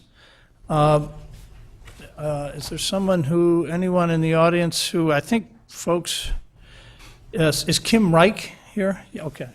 Nice. Give your address, please, and introduce yourself. Okay. Good evening, Mayor Lansing and esteemed councilwomen and men of Lake Forest. My name's Kim Reich. I reside at 1275 Gavin Court. And good evening, Julie Tappendorf. Welcome to the first meeting. You'll get to know me soon. I'm one of 4 owners that reside in West Lake Forest and Gavin Court. And since early 2016, I, along with 4 neighbors of myself, we've been adversely and negatively impacted by this illegal 30-foot berm to the west of us. It's a non-conforming berm. It was built by Swanson Development and Rialto Oak Knoll Woodlands Development. And I'm really not here to complain. Actually, that's really not why I'm here. At 9 p.m. on Sunday, June 10th, I, along with my fellow Gavin Court neighbors, were notified that by our legal counsel that Swanson Development would be withdrawing their petition to reduce their illegal berm from its current height of 30 feet to 13 feet. So, yay, we were very happy. We were very pleased with this notice. However, I am here to tell you, because this matter was going to be heard by you tonight, so it is not, this removal will not address our ongoing flooding or drainage problems that we're having. And what is ironic is, as I speak to you today, before I came, the 12 of us on Gavin all lost our electricity before I got here. And not only that, never before this berm was built did any of us have any flooding or drainage problems. But since that berm is built, we now have flooding. We've had flooding problems in our basement because the city's detention pond has been blocked. And today I got an emergency alert from our sump pump before I came over. So none of us had to worry about on Gavin Court prior to flooding. We never had a flooded basement, but the water table has been changed because of what's happened, and our detention pond has been blocked. So in January of this year, the Gavin Court neighbors and I, along with us, we spent thousands of dollars and hired a sound expert to review and assess the situation. As taxpayers and concerned citizens, we want to be sure that item number 2115 to Acoustic Associates has and will be reimbursed back to the city by Swanson and Rialto. We just talked about that when you unanimously approved it. If it is not, we want to request that this is done by August 1st of 2018, just that this number of $8,423 is reimbursed back to the city. We've already spent a lot of money on Gavin Court ourselves out of our pocket to try and get this berm reduced. It's cost us a lot of time and money. We still can't go in our backyards because of the situation. Our drainage isn't fixed. We also hope that Swanson will work collaboratively with us to address our ongoing drainage and floodage problems, as well as the intensive noise and flooding we continue to suffer from. Thank you very much. Thank you, Kim. And the city is well aware of this, and yes, this will all be incorporated. I don't want to get into it, but we really are suffering. Thank you. You're welcome. Thank you. Any other comments from the audience? Seeing none, next item on the agenda is omnibus vote. Consideration, 8 items tonight. First is approval of the June 4th, 2018 City Council meeting minutes. Second is approval of engagement letter dated June 11th, 2018 with Victor Filippini. Third is consideration and approval of the prevailing wage resolution as required by state statutes. Fourth, approval of an agreement to maintain membership in Northeastern Illinois Regional Crime Laboratory and authorizing payment of the fiscal 2019 membership fees. Fifth, authorization to issue reimbursement for city work costs related to cleanup of the city's former municipal services site. Sixth, consideration of an ordinance approving a recommendation from the Building Review Board. This would be a first reading if desired by council. Final approval. 7, consideration of ordinances approving recommendations from the Zoning Board of Appeals, also is a first reading, and if desired by council, a final approval. 8th and last, consideration of an ordinance conveying certain surplus real estate owned by the city to Park Lane Homeowners Associations. This is a first reading, and if desired by council, a final approval. As we've done before, if any council members, if the council would like to remove any item for separate consideration, we'll do that. But in general, are there any particular questions on any of these that staff can answer? It's a fairly straightforward list. If not, I will ask for a motion to So moved. the Second. omnibus. Oops. The city clerk, please poll the council. Alderman Feidler. Aye. Alderman Morris. Aye. Alderman Newman. Aye. Alderman Rommel. Aye. Alderman Reisenberg. Aye. Alderman Preschlack. Aye. Alderman Bushman. Aye. 7 yea, 0 nay, motion carries. Thank you. Next item is ordinances, and there, for which there is two tonight. And the first is consideration of an ordinance amending sections 94.15 through 94.21 titled Open Fires of the City Code. This is a first reading to be presented by Kathy Zerniak, Director of Community Development, and Pete Siebert, the Fire Chief. Oh, Mr. Mayor, can I go back to that last vote? I was absent for that last city council meeting, so can I abstain from voting on the minutes from that meeting? It's okay if you vote on the minutes, even if you weren't there, if you've Okay. read them. Yes, I did. So that, you're fine. Great. Yeah. Thank you, Mr. Mayor, members of the council. I will give a brief overview, and then I will turn it over to Chief Siebert to talk about the practical application and to answer any questions. Alderman Morris actually encouraged us to revisit this section of the code. This section of the code pertains to open burning, and the current language is very broad. It simply prohibits open burning, whether it's a bonfire, whether it's in a container, any type of burning that emits smoke or ash into the air unrestricted. However, we probably all know that people from time to time do some type of open burning on their property. The enforcement has been done on a complaint basis. So it really is one of those sections of the code that really made sense to review it and look at it from a practical application. So what is before you, and you do have both a black line showing the changes made to the current code and a clean version. But what we're proposing is perhaps a bit more of a practical approach. This may not be perfect. It may be something that we need to experience for a burning season or two and go back and tweak. But what we are proposing is that open burning be allowed much in the way it occurs at some locations already, on lots of about 100, or on lots of about 1.5 acres or larger.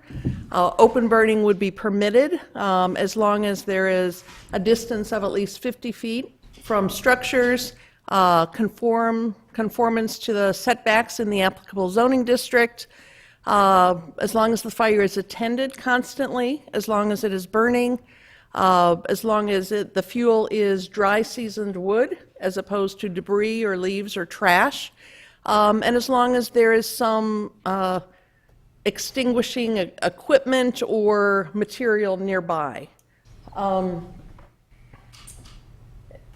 As for other properties, lots really of any size, burning, again, the open burning definition in the code would apply to this, but burning would be allowed in portable containers, perhaps a container that you buy at Home Depot.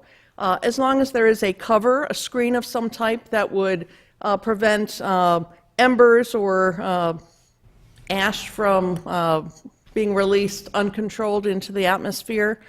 As long as, again, the fire is attended, as long as the material, again, is not debris or trash, but is dry seasoned wood.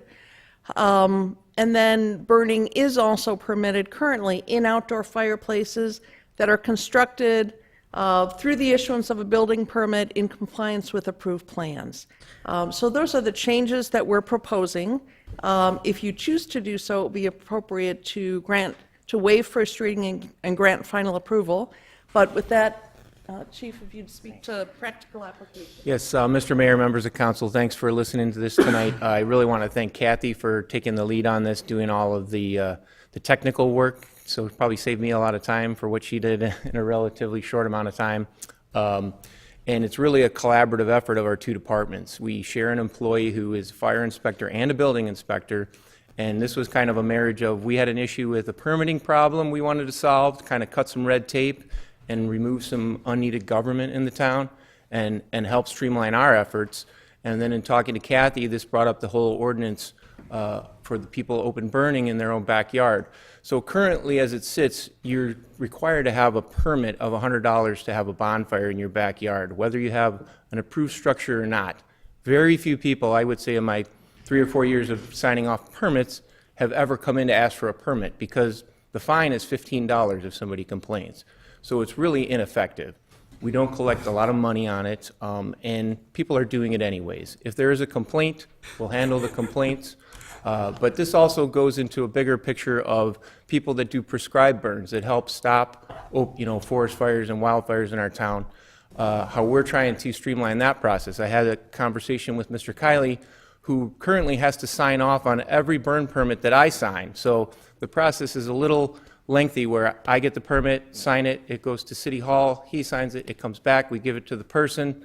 It's not efficient. And as Bob said to me, he said he's never said one is unapproved. He relies on our expertise and our knowledge in that area. So what we're asking is to make something more of a common sense ordinance for our citizens and to help us streamline with the people that work and do prescribed burns in our town. So with that, I would just open it up to any questions anybody has.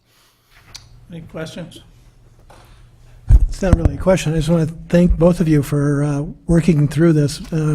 Alderman Byler and I have constituents who use this in the fall for their children and grandchildren and appreciate the fact they don't have to go out to the Missile Services for a permit. So thank you. And we still will require for a ceremonial bonfire, such as bagpipes and bonfire, the college has a pep rally, somewhere that's not designed to have a fire, and especially a larger fire. So we'll go out and inspect and make sure it's safe. And most of those were in presence with extinguishment with our brush truck. So Right. that should handle that. Well, thank you. I didn't know I was guilty, but I now. So thank you. I think you're right. It was something, maybe in a way it was over-regulated when there's sort of some practical things that really are part of enjoying the community. So thank you. All right, thank The you. fine is greater than your salary. You understand that, right? The fine is 10 times my salary. What a thought.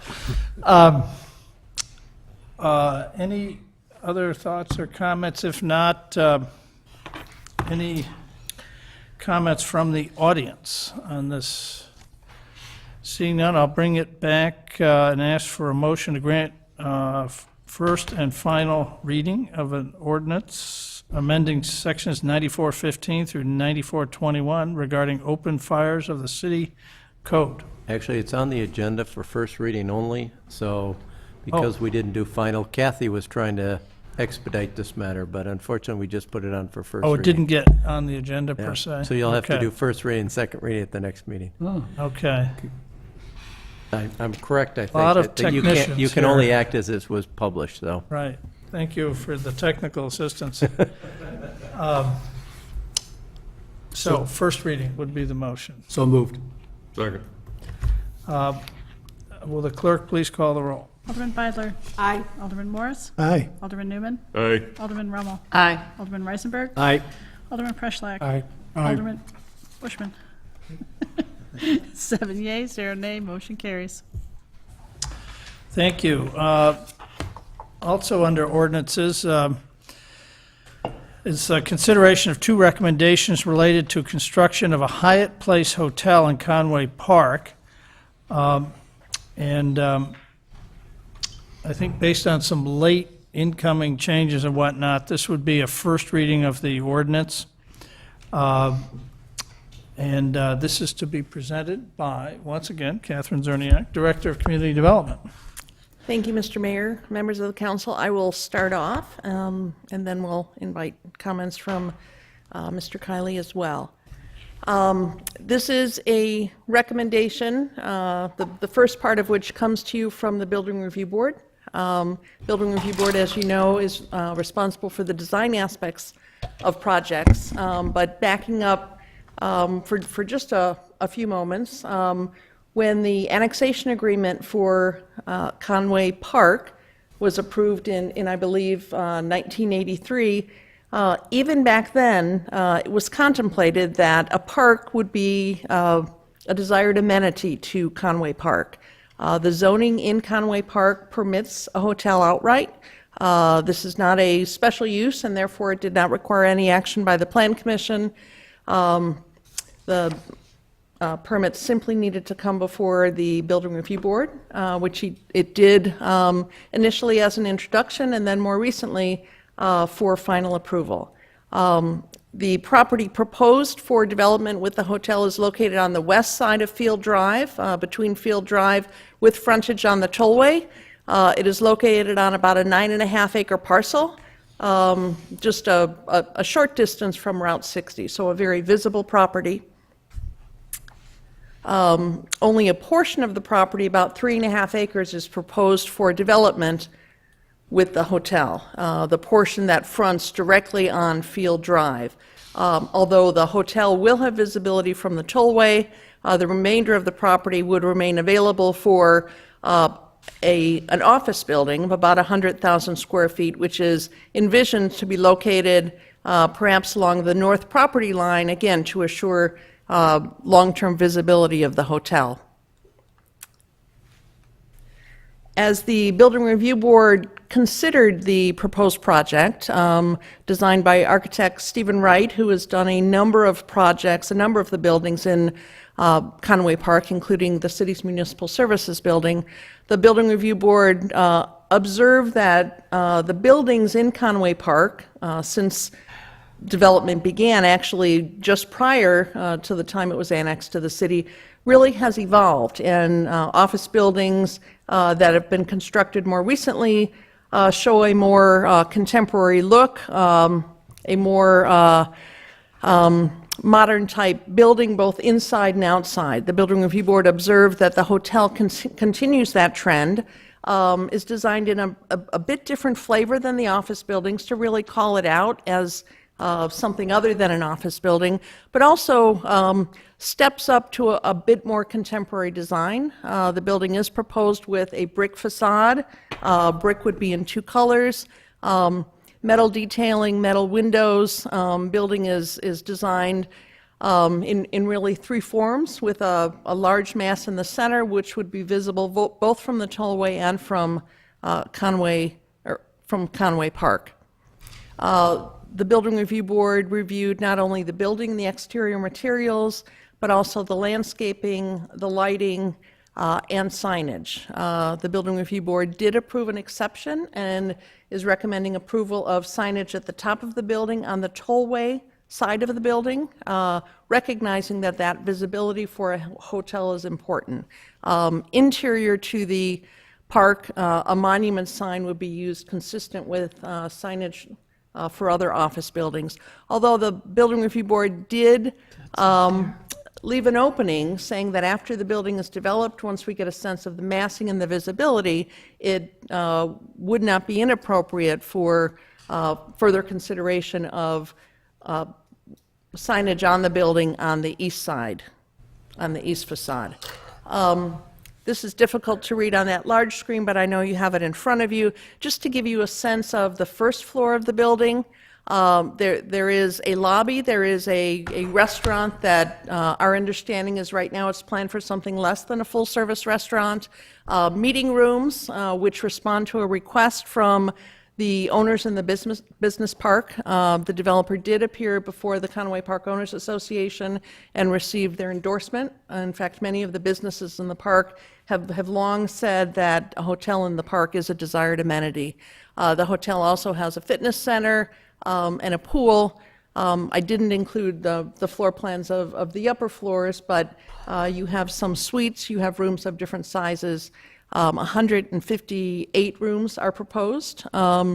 The proposed parking on the site exceeds the city's requirement of 1 space per room, about 104 parking spaces, I believe.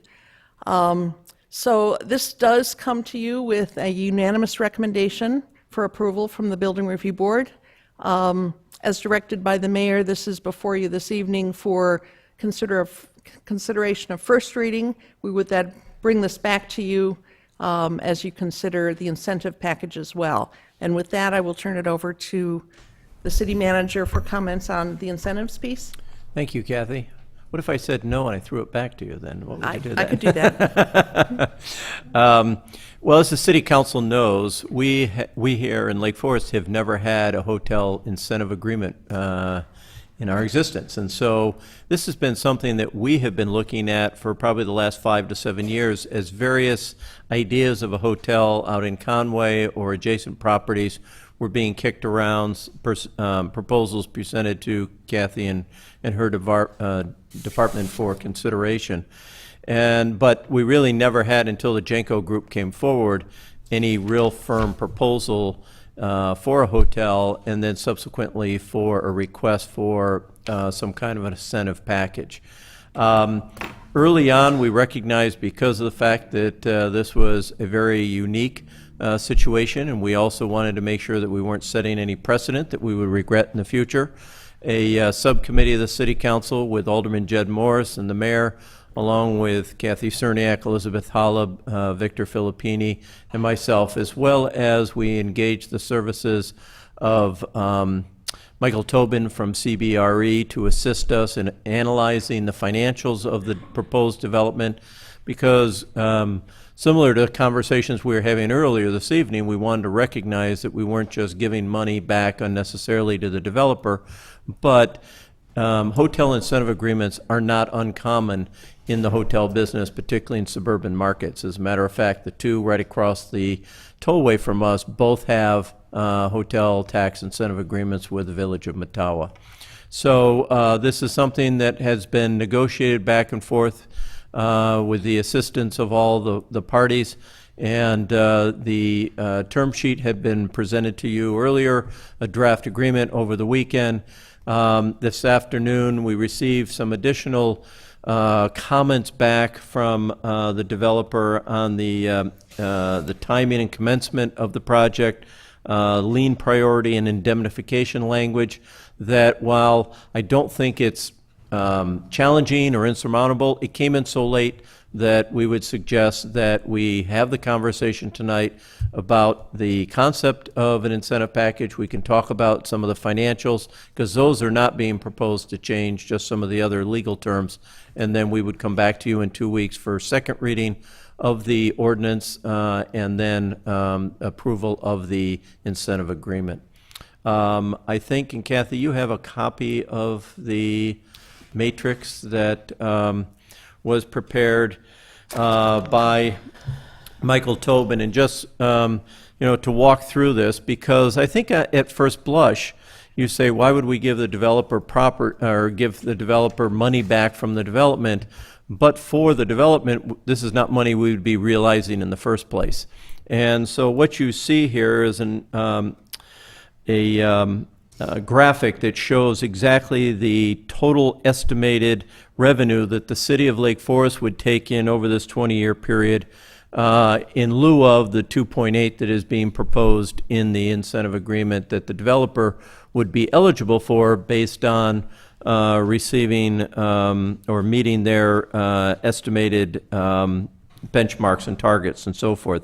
So you could see that in this 20-year period of time, the city would still receive about $5.7 million in hotel tax revenues, property taxes in the neighborhood of 1.7, rentals and others of the spaces that Kathy was talking about of 110.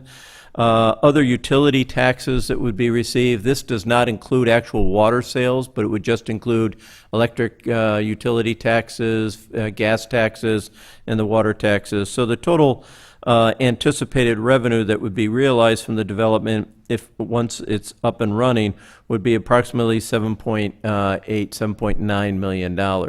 Now, I will say, I will qualify this is all based on the information and projections that the developer has provided us, but these would be also similar financials that they would be presenting to their as they go out and seek their financing and so forth. So Mr. Tobin reviewed these. He felt that they were reasonable, conservative, not overly aggressive in any way, shape, or form. So I think this just helps sort of set the context that, yes, while we are providing approximately 2.8 to help make the hotel development feasible, because I think the last thing any of us want is for a hotel to be built and then to have it fail.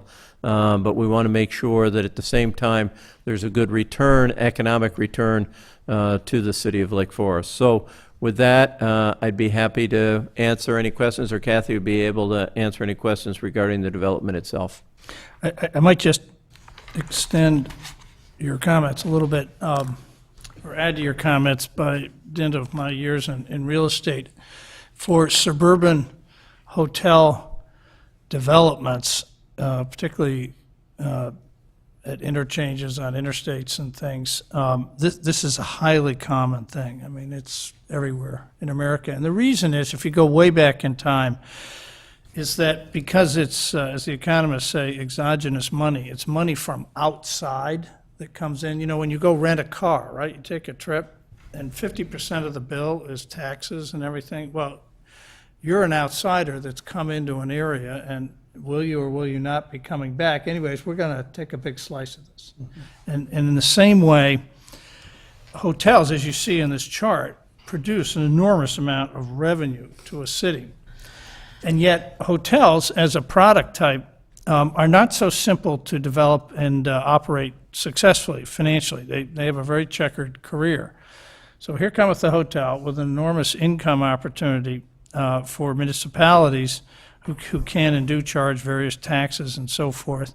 And it gets into kind of a big horse trade and a negotiation. And there's no formula for it. So inner city hotels that are in or closer into an urban core, there are no such deals.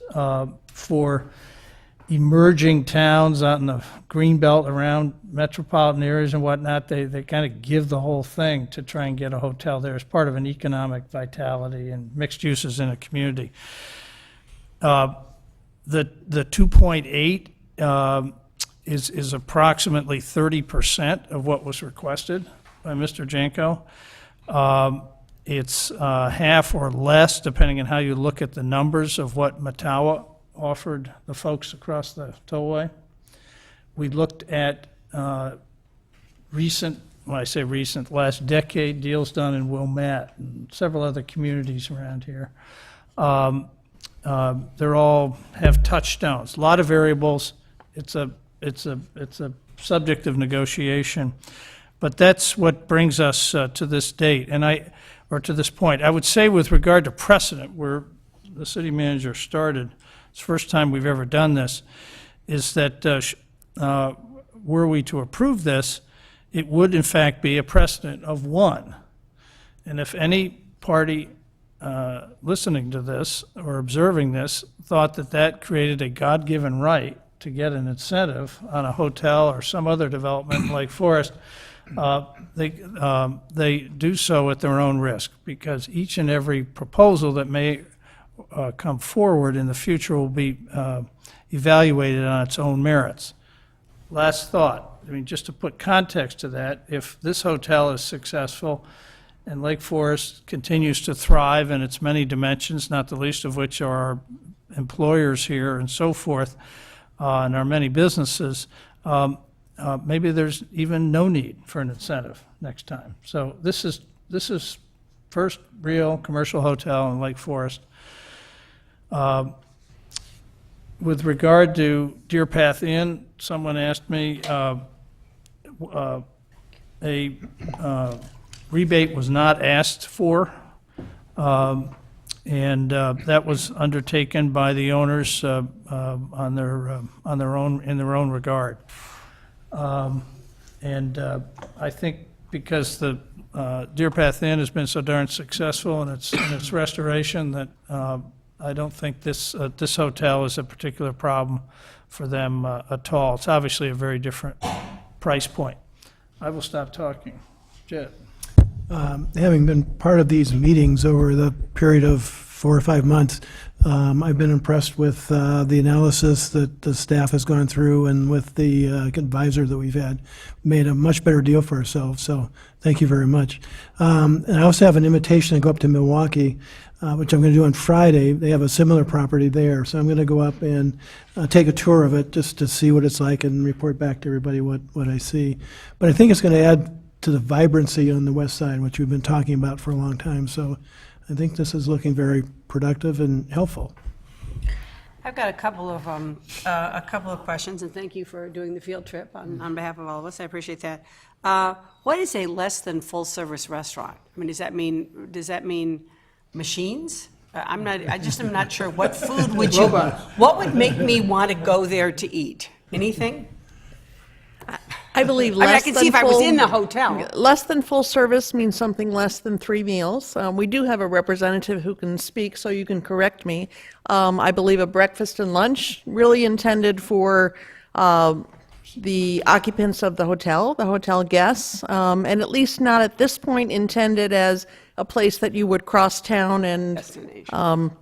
However, we hope that by locating a hotel in Conway Park, perhaps that attracts other white tablecloth restaurants or casual restaurants that you might wish to cross town. So is that fairly accurate? Close enough. Okay. Here's the other question that I have, and this is new. I'm glad we have some experienced people. This whole incentive idea is new to me. I think it's very interesting.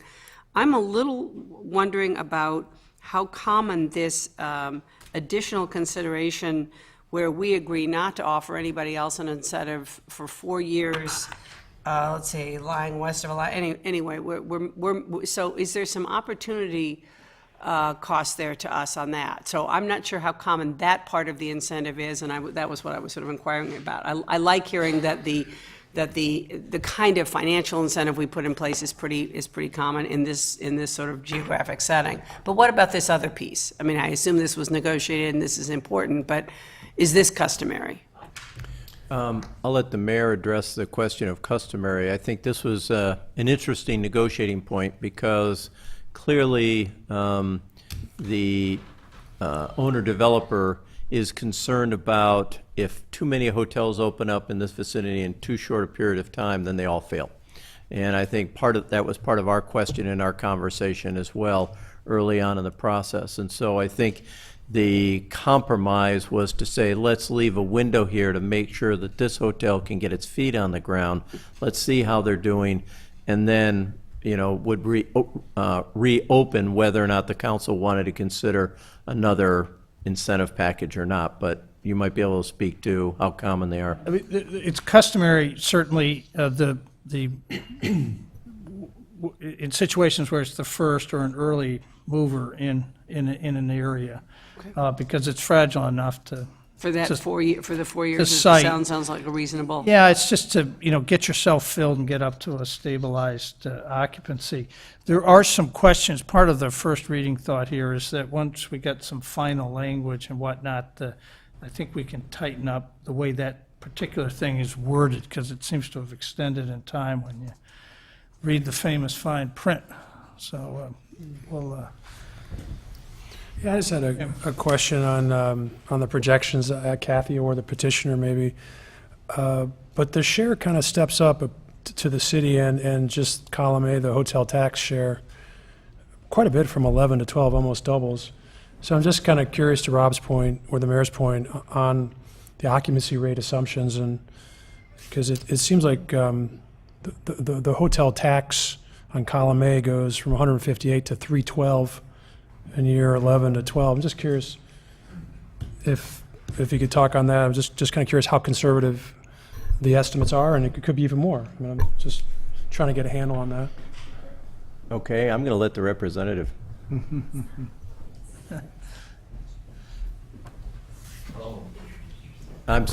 While he's talking about that, the real reason it ramps up is Elizabeth, she's so brilliant, she always points this out, it's when they reach their 2.8 million maximum, so they don't get any more, and then we get 100% Okay, of it. so that's netted out. Yeah. Got it. Oh, that is. But please, go ahead. I think it's answered. My name is Jim Purinton, by the way. I'm with Janko Group. I confess I've never seen this chart before, so I can't speak to the chart. This But is our numbers. Yeah, well, which are based on, we gave our forecast of revenues and hotel revenues and room tax revenues to Michael Tobin. I think in the early years, it goes up because we have a partial year. I think that's the start of it.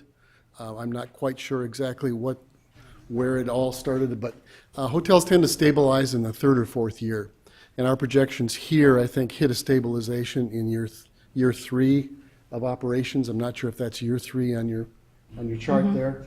But at that point, then, it should go up on some basis of CPI. Again, I don't know if Mike Tobin used 2.5% or 3%, but some number like that is typically how the projections would go after that point. So it should stabilize after ramping up more steeply in the first 3 years. Thank you. Yeah, that answers. Yeah, I have a couple of questions. Please. This is Kathy, a couple up for you. Are the setbacks, I didn't read the building review, whatever. Are the setbacks consistent with the other setbacks throughout the park? Yes, the building fully conforms to both the city's requirements and the Conway Park Owners Association requirements, which are a bit stricter than the city's. Okay. Another question, this may not be for you, though. Is there I was a little confused. There's a territorial restriction? Yes, in the area? Well, this language that we were just talking about not offering, was only west of 43, because the developer clearly pointed out if you move east of 43, that's probably not a competitor to them. So this precludes anything in what I'll refer to as the Whole Foods property? Correct. It precludes the city from offering an incentive. It does not preclude a hotel on that property for a specific period of time, and I think that's the clarity that the mayor spoke to, that we want to understand what that period of time is. Okay. I think what my final question is, so the incentive really is funded from a small piece of the fees and permits, a 25% reduction, if I got that right. And the other portion of the incentive is really what I'll call the hotel sales tax rebate. Is that correct? Okay. So I'm okay with this. I mean, if anybody else comes in for incentives or some sort of give back, it's not unusual for us to be somewhat flexible on the fees and permits, number one. And number two is, this is really funded by a tax that nobody else has anyhow. So essentially, we're giving them The sleeves He's on on his your vest. vest. my vest. Now I know what you mean by that. Yeah. That's correct, right? No, that's not so. Some of it. That's not so. Okay. I'm fine. Are you sure? Yes. Okay, so as an incentive of the sleeves on the vest, that's very good. So we're never at a risk of being out of pocket. There's no donut holes in this thing, correct? That is correct. Yeah. So I guess I'm more focused on a couple of things. One is, these numbers, are they developed in light of two competitors right across the street? I mean, are we assuming that these are reasonable in fact that there's two competitors in the same proximate area? Yeah, the way you do a hotel revenue projection is you look in the market area, you identify a set of market comps, and then you look at your product versus that product, you know, a new Hyatt versus a 10-year-old Hilton Garden Inn. And we included, I think there's 7 or 8 in our comp set. And the hotel industry has a star report.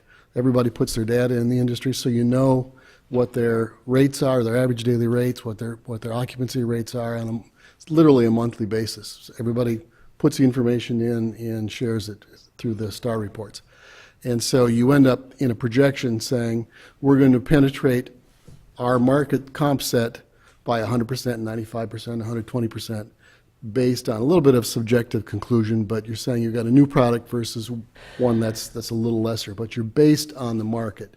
So what we have by comparison, just to kind of give you an idea, those hotels, as you may be aware, are about 100% full Monday through Thursday, sometimes Sunday as well, and they drop a little bit on weekends.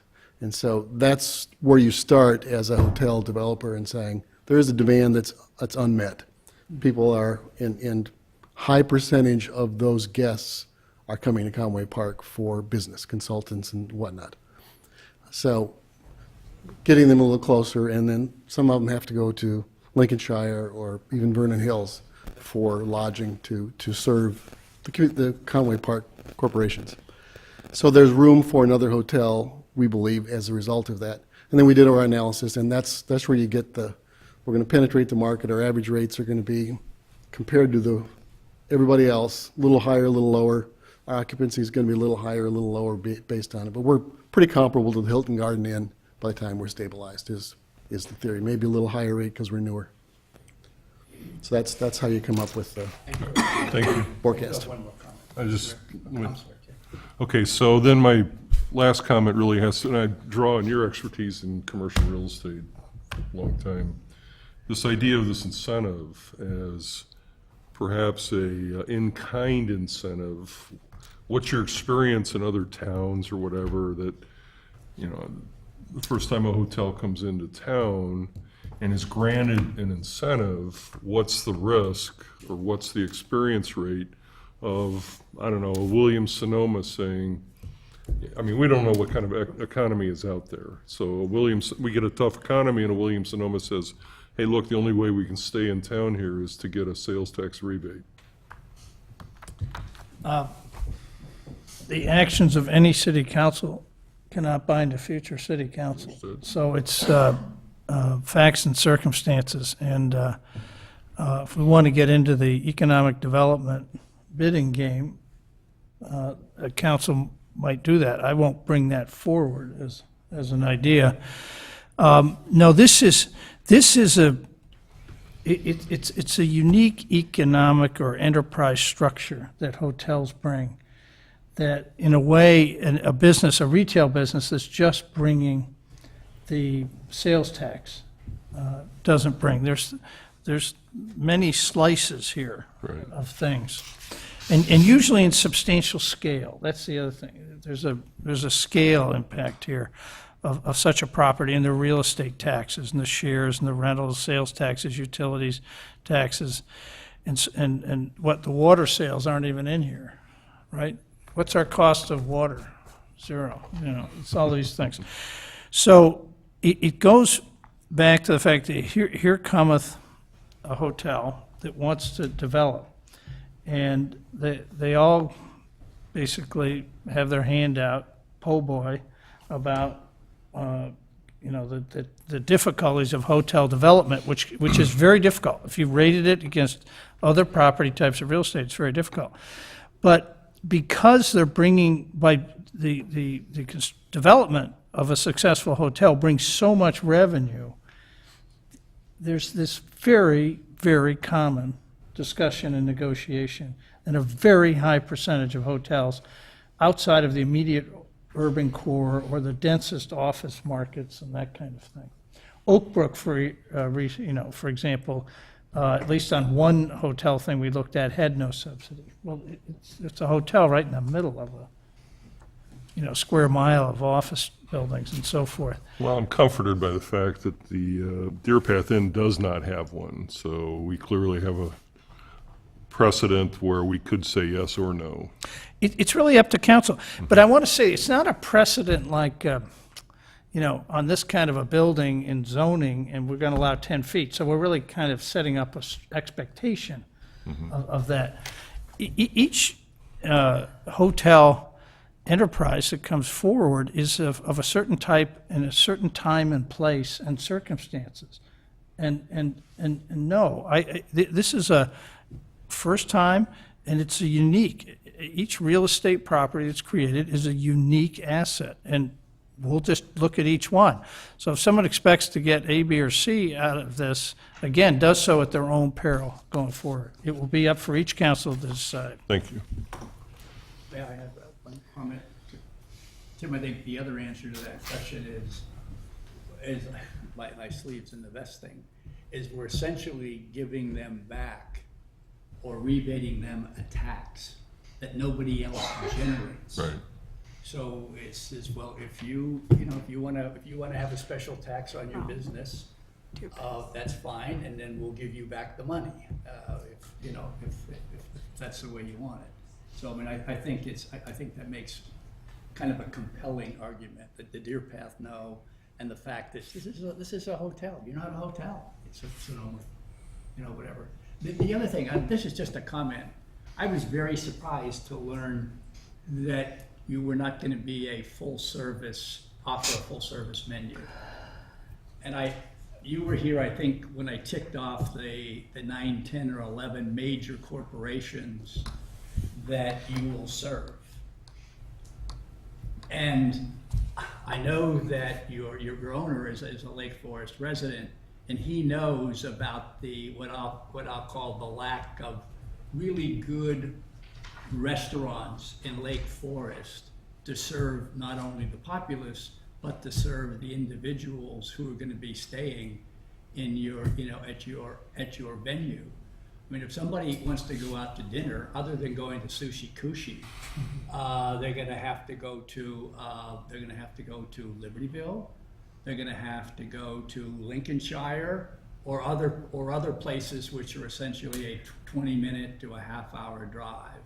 It just seems to me, with the number of folks that are going to be staying there, again, from Brunswick and Pactiv and Trustmark and Pfizer and the other companies, that I think you're passing up an opportunity, and also kind of almost putting up a barrier to the other hotels in the area that don't offer that. And I know, for instance, there are many individuals that I know and corporations that I serve. They stay over at the Marriott Lincolnshire. Why? Because it's a full-service hotel. And after working all day, quite frankly, they don't want to go out to dinner. They'd like to eat. They'd like to eat right there. So, just one person's advice. Whatever. It's worth what you paid for. Former worldwide HR director. Yes. Who's over-traveled. I have the comment. And underpaid. Alderman Rupp. First of all, thank you for coming before us with this proposal. But I would be interested in knowing what the underlying assumptions are for some of these numbers. I mean, I appreciate that they're here, but what's the occupancy rate behind them that you're estimating and some of that? So I don't expect you to rattle that off tonight, but maybe for the next meeting, if we can get some of that information. We have that. Yeah.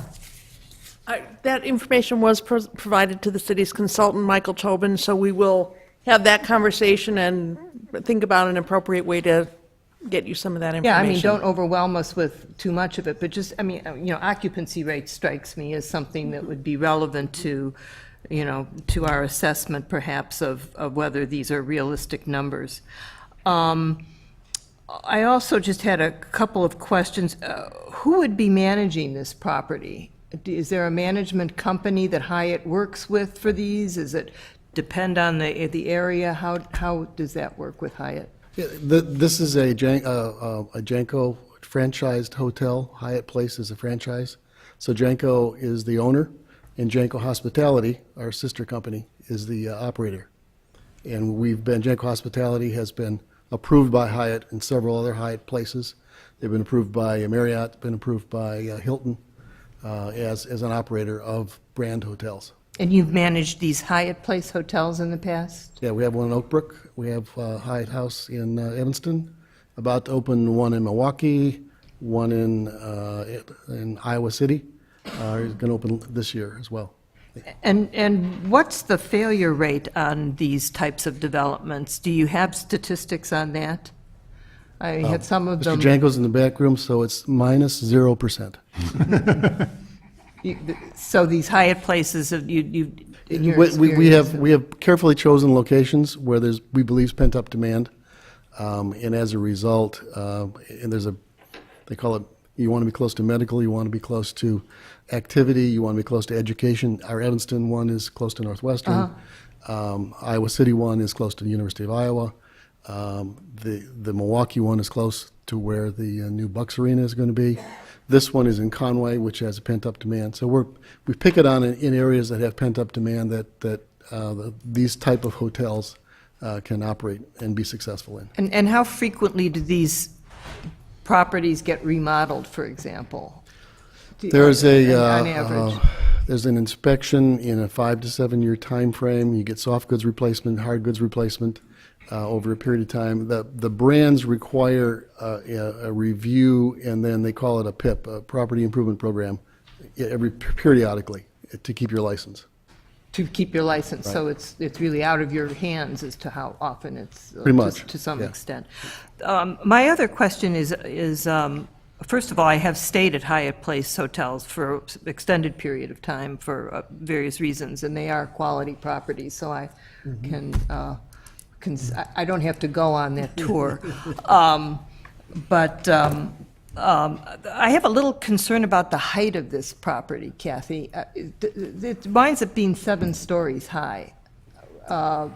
It is consistent with the height allowed in Conway Park.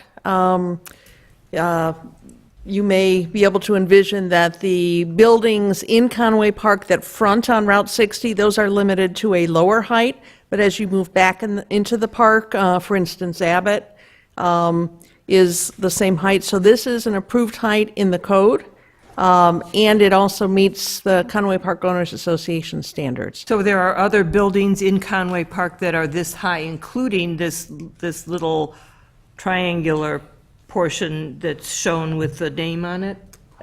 This is consistent with the height allowed in the code. I don't recall the exact height. The other tallest building is Abbott, the Abbott building that's back towards the municipal services on the east side of the street. I'd have to check the exact square footage. But even with the center element, the highest element, it does conform to the city code. But we can certainly check those other heights. I'm just concerned, because I know when we were talking hospital property, for example, there was the height didn't include the mechanicals on the top of the building. So I just want to be sure that it includes this little wedge on the top, because I have a little concern about the residents in, what's the development around that pond that are? Willow Lake? Willow Lake development. I don't want them to, and would this be potentially a lit sign? The sign on the east facade of the building was not approved. I know, At the but top of the building. it could- The sign facing the tollway is, so that actually is exactly the type of question that the Building Review Board asked. Before they approved any sign on the east facade at the top, they wanted to understand sight lines. But we can certainly provide you with sight lines from Willow Lake. That would be very helpful, because I do have a concern for those people looking at a sign or even seeing the height of that building a little bit. So that would be helpful. There are buildings between this building and Willow Lake, but we can, Yeah, they never see it. They'll never see it. Are we sure about that? Several intervening. Yeah, well, not if it's high enough. If it's much higher than those intervening buildings, they'll see it. right? We can do a sight line, but I believe that those pretty damn buildings that are closest to Willow Lake would completely block any view. And those buildings will actually appear taller because they're closer Right, to the right. residences. So I don't, Okay, I just want to be sure. but we can double check that for you. Rob, just on your point about the viability of the hotel, one of the things we worked on with the help of the city staff and our consultant is to make sure we didn't have a hotel on life support in 5 years. And so the negotiation back and forth has been to make sure it's going to be viable and economically there for a long period of time. Right, that's why I asked the remodel question, because we don't want this to, Right, exactly. Just one area I don't think we touched upon, but I think it's a very good discussion. You mentioned earlier on, Kathy, that I think it was a 9-acre parcel, and they would be using just the eastern portion of that with the desire to develop an office building to the west, obviously a lower structure. Does that create any zoning issues, or is that still permitted within the zoning? Do we anticipate any problems with that desire to develop an office building to the west? It is consistent with what's permitted by the zoning in this area. The square footage, that's why I mentioned it would be about 100,000 square feet. The square footage would need to adhere. The parking requirements would need to be met, but we have seen a conceptual plan, so it is absolutely viable to develop the remaining acreage with an office building. It's more just that we're not anticipating any problems if that is pursued. Correct. Good. Well, thank you. So, is there, with regard to this matter of the Hyatt, is there any question or comment from the audience? Seeing none, I'll bring it back to ask for a motion for approval of a first reading of this, of an ordinance related to the construction of a Hyatt Place Hotel in Conway Park. So moved. Second. This is a roll call vote. Alderman Beidler? Aye. Alderman Morris? Aye. Alderman Newman? Aye. Alderman Rommel? Aye. Alderman Reisenberg? Aye. Alderman Preschlack? Aye. Alderman Bushman? Aye. 7 yea, 0 nay, motion carries. And that brings us to new business, of which there is one item, approval for the Friends of Lake Forest Parks and Recreation Foundation to change the venue for their annual Oktoberfest event to City Hall at 220 East Deer Path Road. You've waited very patiently, sir. Been a city council meeting a long time. Good stuff goes on here. Never dull, as much as Start people coming kid more about often it. just to hang out. Mayor Lansing, members of council, and members of city staff, my name is Rick Amos. I'm with the Friends of Lake Forest Park and Recreation. We are an all-volunteer army working to serve the Park and Recreation Department and all that we can do to support Sally and her great staff in terms of fundraising and supporting the Park and Recreation Department. And so many of us have served for more than 10 years. This year will be, in a couple of weeks, we have the 12th Lake Forest Festival and Fireworks coming up. You may have seen the signs on the Deer Path on your way into town today, so we're pretty excited about this year's event. So hopefully all of you, if you haven't attended, will be able to attend this year. We have a great band coming up this year and a great fireworks show, and we're pleased to throw the event. I'm here tonight to essentially ask permission to move our Oktoberfest event from the Lake Forest, the Park and Rec facility or the parking lot to behind City Hall, similar to where we had the event for the sesquicentennial celebration a few years ago. We have had great success with the festival and fireworks. We get about 10,000 folks to come every year. We have a nice draw from outside the community. In fact, we receive some great email requests throughout the year of what day are we going to do it because they want to book their family vacations around the event. So we've built up a nice following, and we're hoping to do the same for the Oktoberfest. Our committee spent some time a few years ago talking about trying to do new events in town to get the community out, to get us involved, to get us together in community in a fun social setting. Much of what you talked about tonight was similar things. This is a great community. We all love to be here, and we figured out a great way to raise money is to throw a great party. Everybody likes to come out and spend time together. So the request of moving from Deer Path Park to the city was essentially that, in that we would like to be in a venue that is a little more centrally located in town. A lot of folks still don't know we throw the Oktoberfest, so we thought by moving it into town, we might get a better draw, have a little bit more space in which we can operate, and could be a great reason to draw folks in town on a Saturday night, which will be September 22nd. The last 2 years, this will be our third year throwing the event. We've had terrible weather the first 2 years, and we're going to move it up a little bit this year, a little sooner in the year, in hopes that we get some better weather. But moving it into this venue will also allow us to increase the size of the tent that we'll put up in the case of inclement weather. So we'll be able to double the size of the tent that we had the previous 2 years. And so with that, I'll stop talking and take any questions you may have at this point in time. Before I do that, I would like to thank a lot of people in the room. A lot of people not in the room spent a lot of time making our events very successful, and I just want to thank the city council members who've been very supportive of us. Mr. Kiley and his staff have been great. The Park and Recreation Department have been great. The Fire Department, the Police Department. You know, there's a joke with many of us that work on these events that when, you know, it's 10 o'clock out on the 4th of July and everybody, you know, 10,000 people go home, you know, there's been about 70 people that have worked, you know, for all day long to put on the event, and a lot of those folks don't get the thank you that they deserve, because it is a big effort by a lot of people. So thank you for your support. Well said. Well said. Thank you. Any questions from council? Just to confirm, it's a September 22nd that you're targeting the same date? Yes, sir.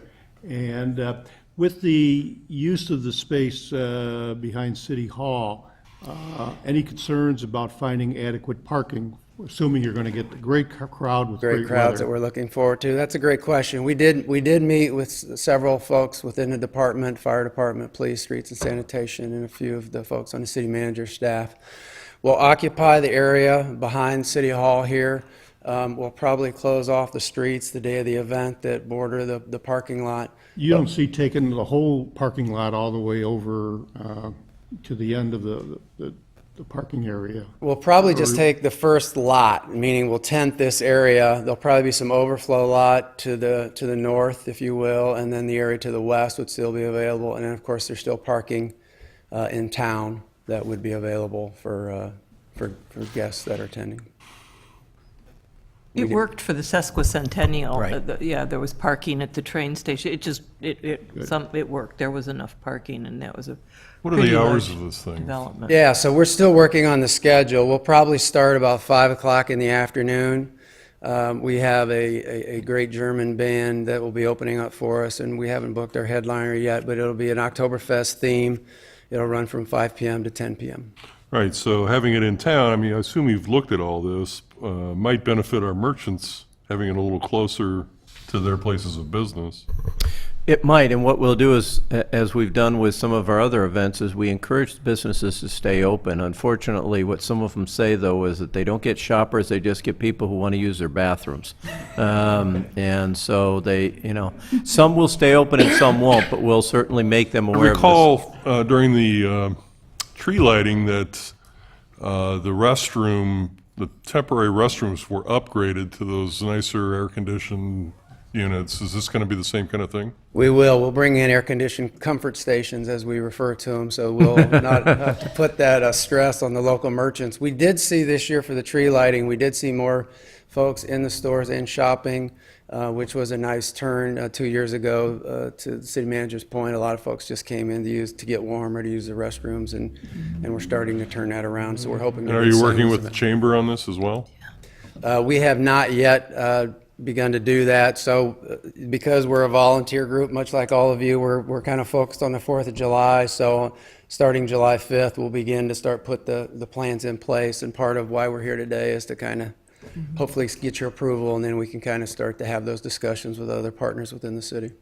Yeah, I agree with Alderman Newman. If we could get the Chamber of Commerce to buy into this, and maybe in order to get some more traffic there, you know, as some other communities do, the businesses will offer a free cider, or, you know, like Southgate used to do the roasting the chestnuts. I assume that they still do that, but, you know, they might consider a little, maybe even working with the management company of Market Square on something possibly. After all, we're talking about bratwurst. I mean, really important stuff. Well, this is eloquent Beer. testimony to all the hard work that goes on behind the scenes of our many, many volunteer groups to make Lake Forest a special place, and it's remarkable. You just sort of rattled through all these things you're doing for the 4th, and then Oktoberfest. Thank you. Thank you very much. Thank you. Any other particular questions or thoughts or comments from the audience on this new ordinance? Seeing none, I'll bring it back for a motion to approve the Parks and Rec Foundation to change their venue to behind City Hall. So moved. Second. This is a voice vote, it says here. That's it. All those in favor? Aye. Opposed? The motion carries. I was just shocked. Second, on new business, adoption of decision-making parameters, back for this, at least the second, if not the third time. In your packet, the stalwart committee of yours truly and Alderman the hour's What's her late. name? Yet again, waded into this. Alderman Bushman and other aldermen had suggestions, which we wove into them, and we can go on ad nauseum as to the best that Wellesley College and Wesleyan University could bring to bear, as well as the education of Bob Kiley. Where did you go to school, Bob? Kansas, right? Lake Lake Forest. Forest College. Lake Forest College. Forest. To the top, and to bear on all this, and it yielded the product in front of you, which I'm trying to find. And Page.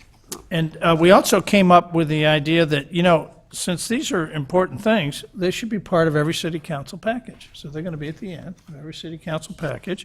And also, as a permanent process, is that they will be brought out for council to look at, read, understand, and possibly modify or alter as they see fit going forth into the future, not wanting to legislate from the grave from this one very council. So with all that humility, they are presented for your final adoption.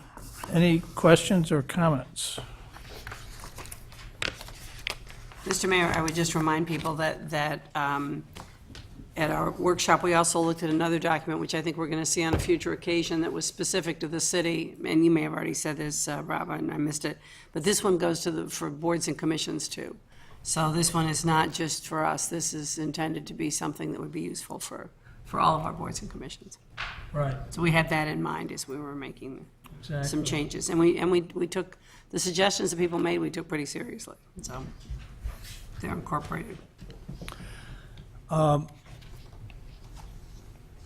Any questions from the audience with regard to these decision-making parameters? If not, I will ask for a motion to approve the decision-making parameters as presented, which includes the annual review and being in every city council packet. This is also a roll call. Do I have a motion? So moved. Second. And we have a second. Roll call. Alderman Beidler? Aye. Alderman Morris? Aye. Alderman Newman? Aye. Alderman Rummel? Aye. Alderman Reisenberg? Aye. Alderman Preschlack? Aye. Alderman Bushman? Aye. 7 yea, 0 nay, motion carries. Thank you. Last is additional items for discussion or comments by council members. We are going to adjourn into executive session. There'll be no further council business this evening when executive session ends on personnel matters.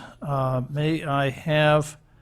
Rob, before you adjourn. Oh, One comment. Please. Maybe you knew, we have Safety Town at Gorton, and it was a great success. So I asked the executive director to send us a letter commenting on that, and she did, which is on your place, commenting on the great work that the Fire Chief Siebert and Police Chief Waldorf did on behalf of the Safety Town. 80 young children came to it. It's been a big success. It's oversubscribed, and their teams just did a terrific job. And so we have a very nice letter here. It from is. The Gorton. kids always talk about it. You know, years later, they're talking Right, about so- Safety Town. And Thanks to the staff and the Absolutely. departments for doing that.